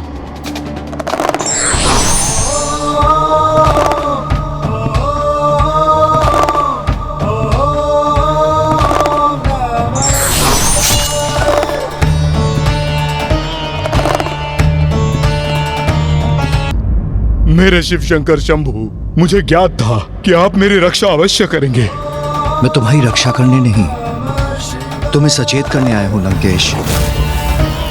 अनेक कल्पों और युगों से तुम मेरे समक्ष आते रहे हो। प्रत्येक बार जब भी तुमने जन्म लिया, मेरा भक्त होते हुए भी अंततः तुम पाप ही करते आए हो। और फिर विवश होकर प्रत्येक युग में नारायण तुम्हारा वध करते रहे।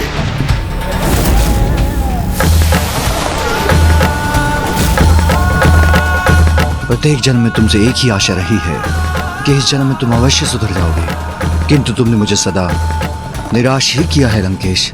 प्रत्येक कल्पों और युग में ही नहीं, अपितु प्रत्येक ब्रह्मांडों में तुम इन्हीं भूलों को दोहराते हो और दंडित होते हो। धर्म अधर्म का भेद का ज्ञान होते हुए भी प्रत्येक रावण अधर्म ही करता है। मुझे क्षमा करें प्रभु, किंतु इस बार मैं अवश्य सुधर जाऊंगा। प्रभु, आपने यह अवसर प्रदान किया है मुझे, इसका लाभ अवश्य उठाऊंगा मैं।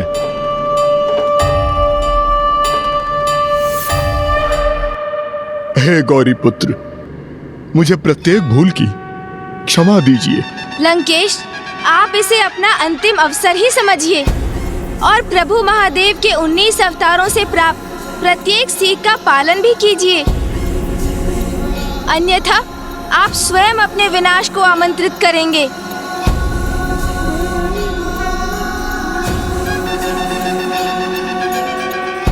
प्रभु, आपकी कृपा हेतु लंकेश रावण का कोटि कोटि धन्यवाद। आपसे क्षमा पाकर मैं धन्य हो गया प्रभु।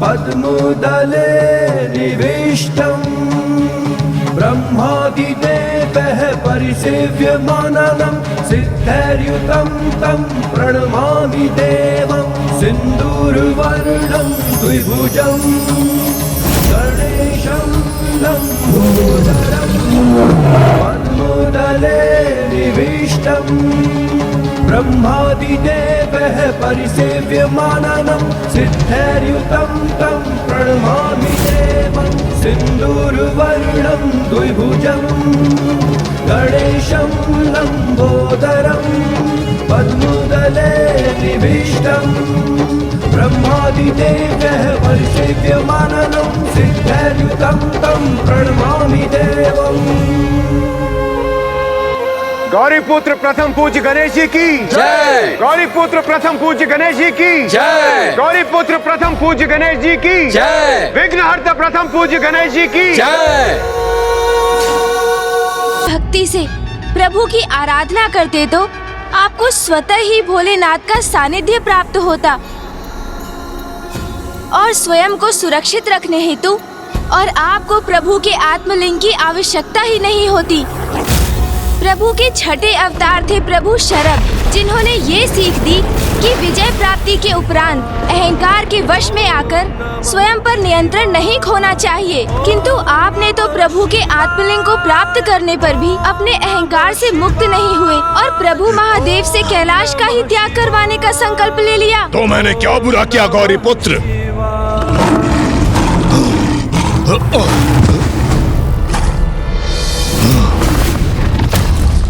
प्रभु के सातवें अवतार प्रभु ब्रह्मचारी थे, जिन्होंने ये स्थापित किया प्रेम और भक्ति दोनों एक ही समान है, क्योंकि दोनों में ही अपने लक्ष्य को प्राप्त करने हेतु अपार निष्ठा और समर्पण की आवश्यकता होती है।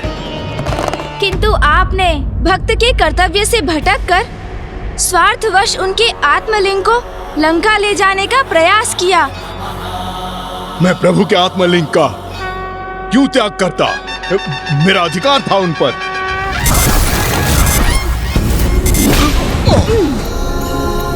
अधिकार? कैसा अधिकार लंकेश?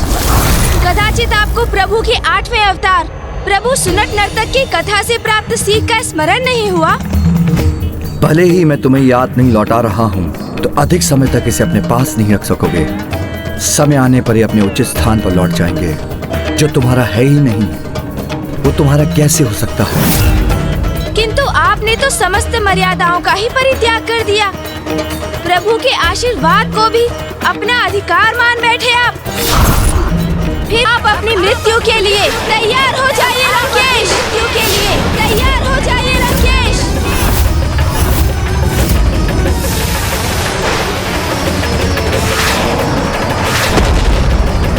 लंकेश, आप इसे अपना अंतिम अवसर ही समझिए, अन्यथा आप स्वयं अपने विनाश को आमंत्रित करेंगे। मुझे क्षमा करें प्रभु, किंतु इस बार मैं अवश्य सुधर जाऊंगा। जिस अनिष्ट का हम सबको डर था, वही होने जा रहा है।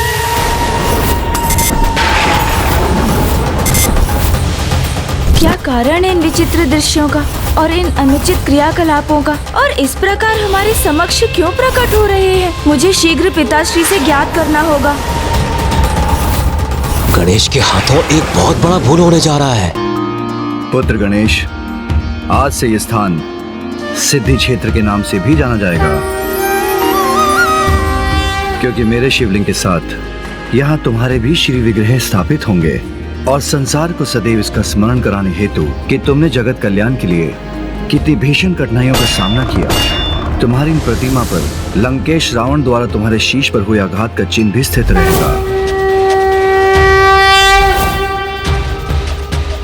और यहाँ तुम्हारी प्रार्थना करने वालों को साहस, शक्ति और ज्ञानोदय की सर्वोच्च सिद्धि प्राप्त होगी। धन्यवाद पिताश्री। पुत्र, तुम इस यात्रा से अत्यंत क्लांत हो गए होगे। अब तुम्हें शीघ्र ही भोजन और विश्राम की आवश्यकता है, इसीलिए अब हमें कैलाश के लिए प्रस्थान करना चाहिए पुत्र। हाँ माँ, आप सर्वथा उचित कहती हैं। मूषक जी,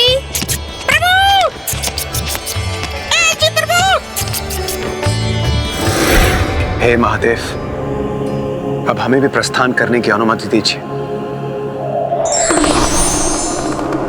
मूषक जी, आज तो तीव्र गति से आगे बढ़िएगा, क्योंकि अब मैं कैलाश पहुंचने में तनिक भी विलंब नहीं करना चाहता हूँ।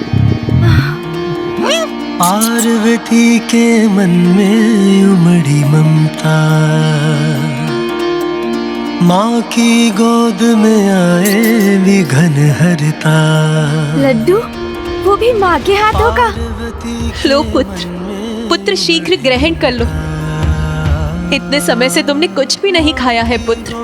लो, इसीलिए मैं तुम्हारे लिए ये लड्डू ले आई हूँ। तो इसे आप ही मुझे खिला दीजिए ना माँ।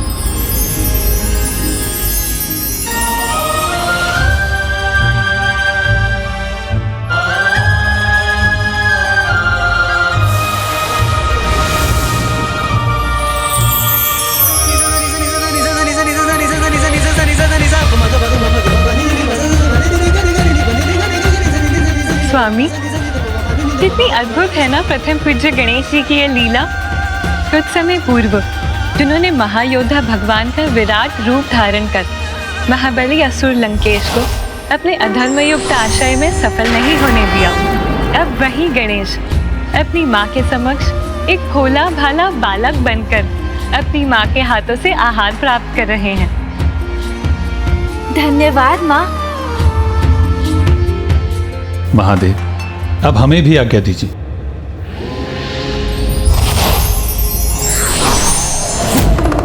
नंदी जी, आप प्रस्थान कीजिए। मूषक जी, अब आप भी चलिए। जी प्रभु।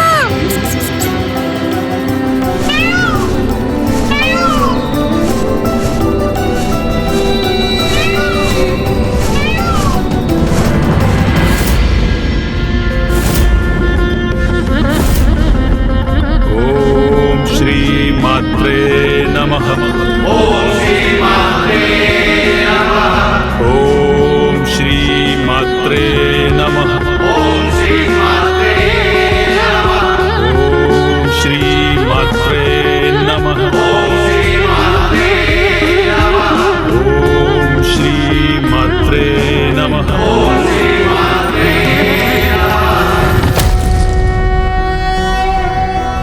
ज्ञानानंदमयं देवं निर्मलस्फटिकाकृतिम् आधारं सर्वविद्यानां हयग्रीवम् उपास्महे। अर्थात हम अभिवादन करते हैं माता पराशक्ति का, जो माताओं की भी माता है, जिनका स्थान सर्वोच्च, जिनकी सृजन शक्ति से समस्त ब्रह्मांड गतिमान है। इस मंत्र के उच्चारण से हम उन्हीं माता अर्थात जगत की ममतामयी नारी शक्ति से सीधा संपर्क साधते हैं। इसलिए मेरे प्रिय शिष्यों, अब माता के लाल वर्ण को मन में धारण कर पूर्ण निष्ठा से माता के इस मंत्र का जाप करो, ताकि यही मंत्र हमें माता पराशक्ति की संपूर्ण रचना से एकीकार करेगा। ओम श्री मात्रे नमः। ओम श्री मात्रे नमः। ओम श्री मात्रे नमः। ओम श्री मात्रे नमः। ओम श्री मात्रे नमः। ओम श्री मात्रे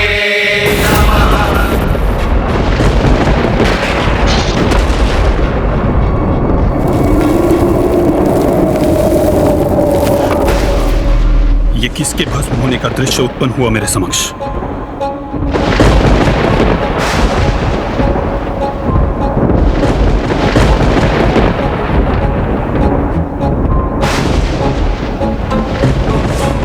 हे गुरु हैग्रीव, ये कैसा भयंकर दृश्य था?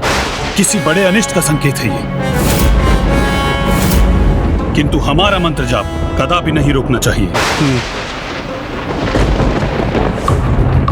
ओम श्री मात्रे नमः। ओम श्री मात्रे नमः। ओम श्री मात्रे नमः।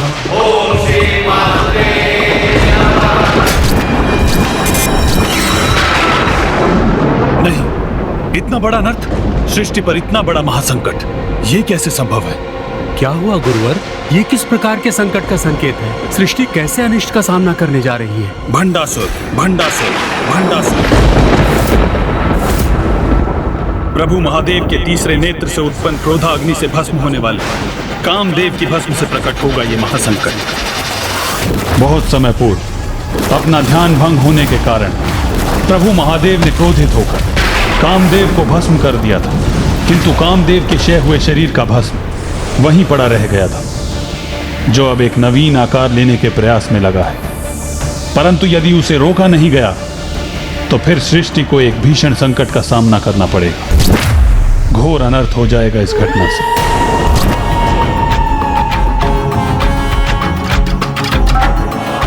तथास्तु। तुम 60 सहस्त्र वर्षों तक कई ब्रह्मांड पर एक छत्र राज करोगे।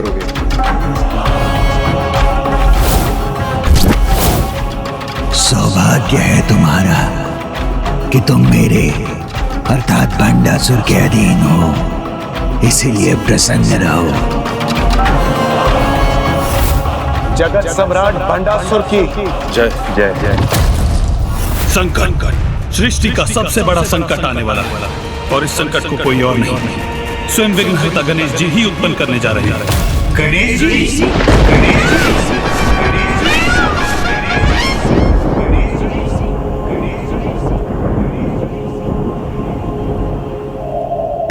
हे प्रभु, हे सदाशिव, वैसे तो आप हमारी पुत्री की पति है, हमारे जमाता है, किंतु फिर भी हमें आपके दर्शन का सुख प्राप्त नहीं हो रहा है।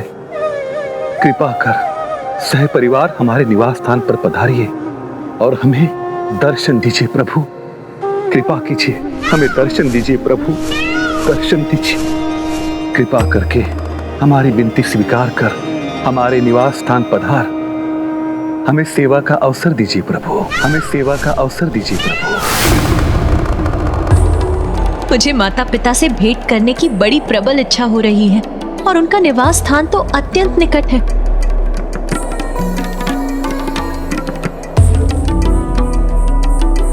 प्रभु, प्रभु क्या हम अभी वहां? अवश्य प्रिय, मुझे आपकी इच्छा ज्ञात है। आपके माता पिता भी हमसे भेंट करने के लिए अत्यंत लालायित हैं, इसलिए हम अभी वहां जाएंगे। धन्यवाद प्रभु। हम लोग ननिहाल जा रहे हैं, वहाँ बहुत बहुत आनंद आएगा मूषक जी। जी प्रभु। आप तैयार हो जाइए, वहाँ तो बहुत अधिक स्वादिष्ट भोजन और भांति भांति के उपहार भी प्राप्त होंगे हमें। अधिक उत्साहित होने की कोई आवश्यकता नहीं है अनुज गणेश, क्योंकि इस बार नाना जी और नानी जी का संपूर्ण स्नेह और ध्यान मैं तुम पर केंद्रित नहीं होने दूंगा। अच्छा, फिर देखते हैं भैया।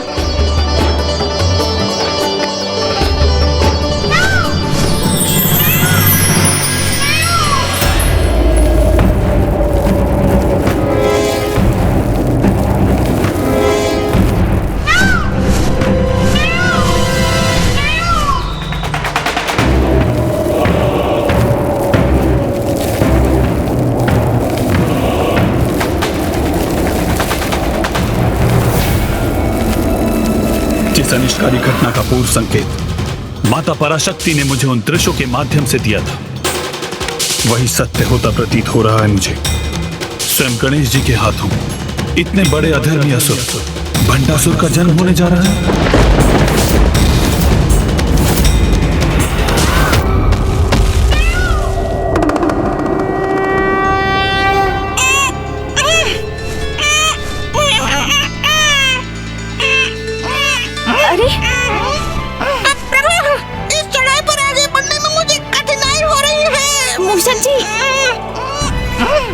शीघ्रता करो अनुज, अन्यथा यदि मैं तुमसे पूर्व नाना जी और नानी जी के पास पहुंच गया ना तो उनका सारा प्रेम मुझी पर उमड़ जाएगा।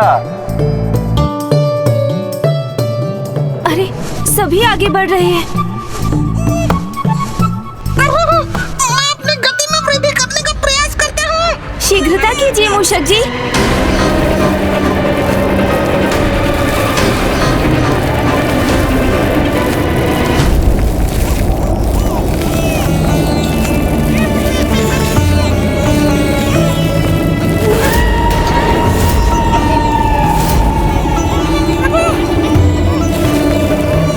मूषक जी, खीर, लड्डू, मेवा अर्थात उन स्वादिष्ट पकवानों की कल्पना कीजिए जो हमें नाना जी के यहाँ प्राप्त होंगे।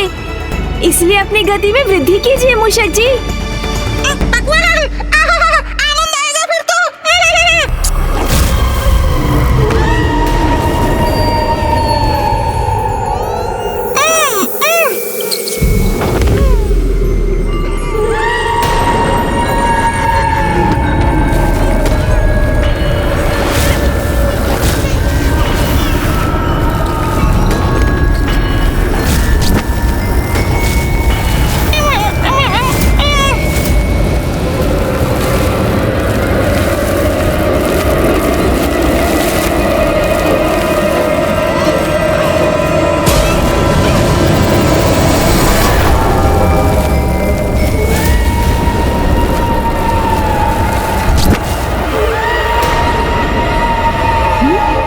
कौन है मेरे पीछे? ये किसका आभास हुआ मुझे?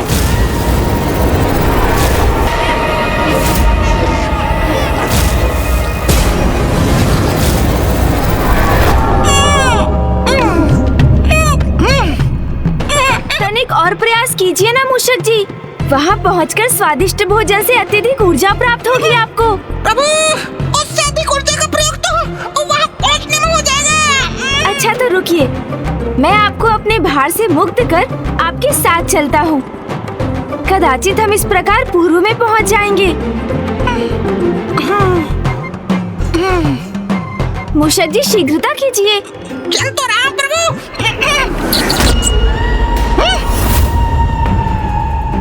ओहो, अब आप क्यों रुक गए मूषक जी? क्या अभी ऊर्जा शेष नहीं रही आप में? क्या है वहाँ? किसकी ओर संकेत कर रहे हैं आप मूषक जी?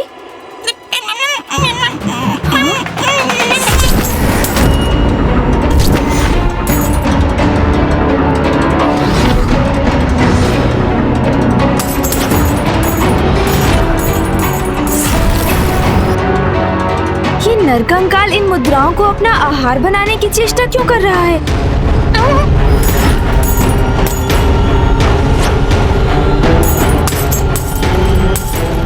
प्रतीत होता है ये मुद्राओं का लोभ छोड़ नहीं पा रहा।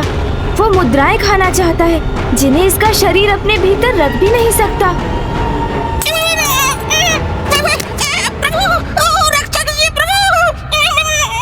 मूषक जी संभालिए स्वयं को।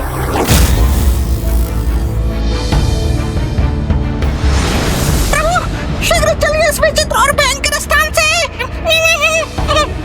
वैसे भी हमें विलंब हो रहा है। जाओ यहाँ से, अन्यथा ताड़ना प्राप्त होगी तुम्हें मेरे हाथों से। मुझे और मदिरा चाहिए।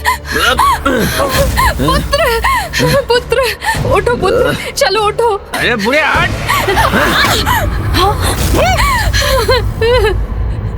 मैंने कहा ना, मेरे निकट मत आना बुढ़िया, मत आना निकट मेरे। कैसा दृश्य है ये? पुत्र माँ पर अत्याचार कर रहा है एवं माँ पुत्र के अवगुणों की उपेक्षा करके अभी भी उसकी सुरक्षा के प्रति चिंतित है। इस माँ को समझना होगा, ममता आवश्यकता से अधिक हो तो वो भी पुत्र के लिए विष समान हो जाती है।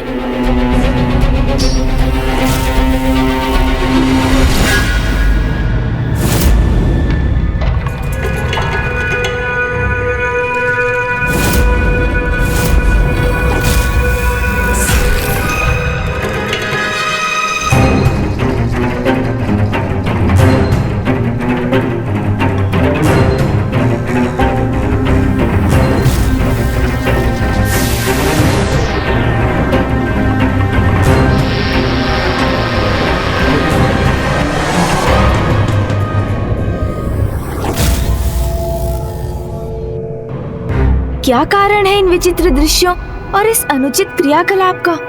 और ये रहस्यमयी पुरुष कौन है जो से कुछ विचित्र सा आभास हो रहा है? तत्काल पिताश्री से जाकर पूछना होगा इस विषय में। चलिए।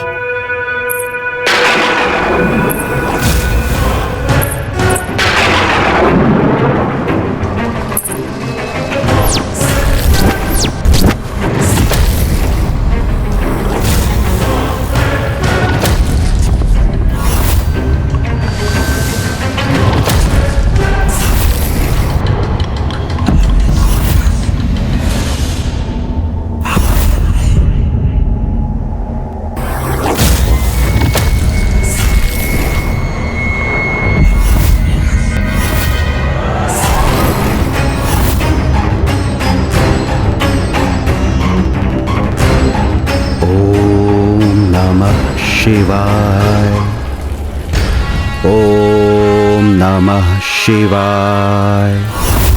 ओम नमः शिवाय। ओम नमः शिवाय। ओम नमः शिवाय। ओम नमः शिवाय। ओम नमः शिवाय। ओम नमः शिव।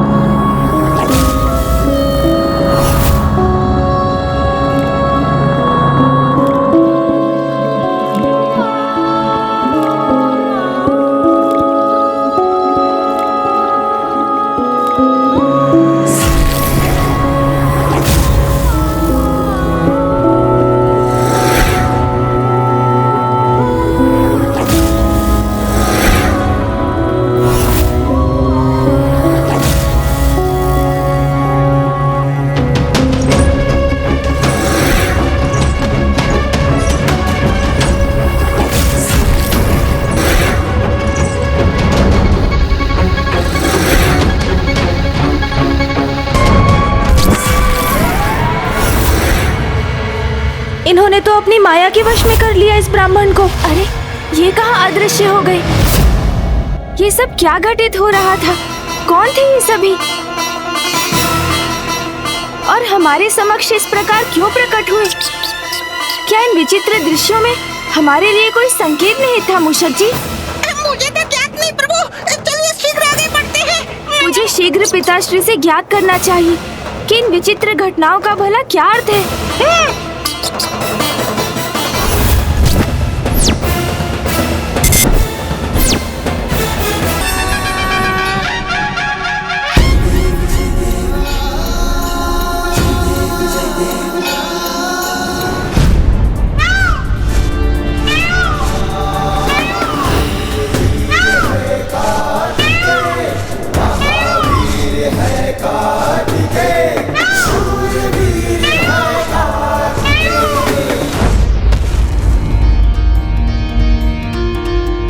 बधाई हो अनुज गणेश, तुमने लंकेश रावण को पिताश्री के आत्मलिंग के साथ लंका पहुंचने में सफल होने नहीं दिया। हाँ भैया, किंतु मुझे इस बात का दुख अवश्य है कि मैं लंकेश को और भी शीघ्र रोकने में सक्षम नहीं हो सका। पुत्र, तुम्हें तनिक भी दुखी होने की आवश्यकता नहीं। तुम्हारे कारण काशी और रामेश्वर के समान गोकर्ण भी सदा के लिए एक महान तीर्थस्थल के रूप में विख्यात होगा, क्योंकि स्वयं मैंने ही कहा था कि मेरा आत्मलिंग जहां भी भूमि का स्पर्श करेगा वो वहीं स्थापित हो जाएगा।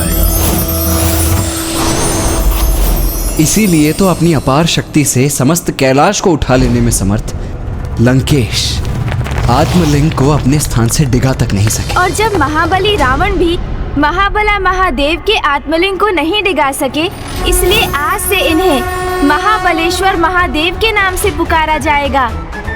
और जो भी भक्त यहाँ गोकर्ण में सत्य निष्ठा भाव से पूजन करेंगे, उन्हें जीवन में कठिनाइयों से जूझने के लिए महाबल प्राप्त होगा।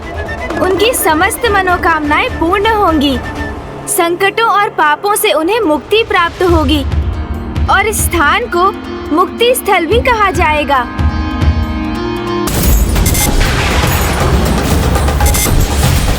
क्या कारण है इन विचित्र दृश्यों और इस अनुचित क्रियाकलाप का?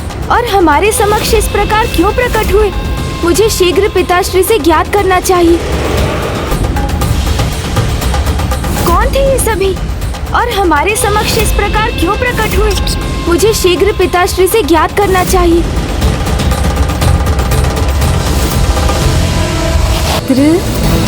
मित्र, मित्र, मित्र कहकर कौन पुकार रहा है मुझे? वो ध्वनि अवश्य इसी गुफा से आई थी। समय आ गया है उनके जन्म लेने का। मित्र,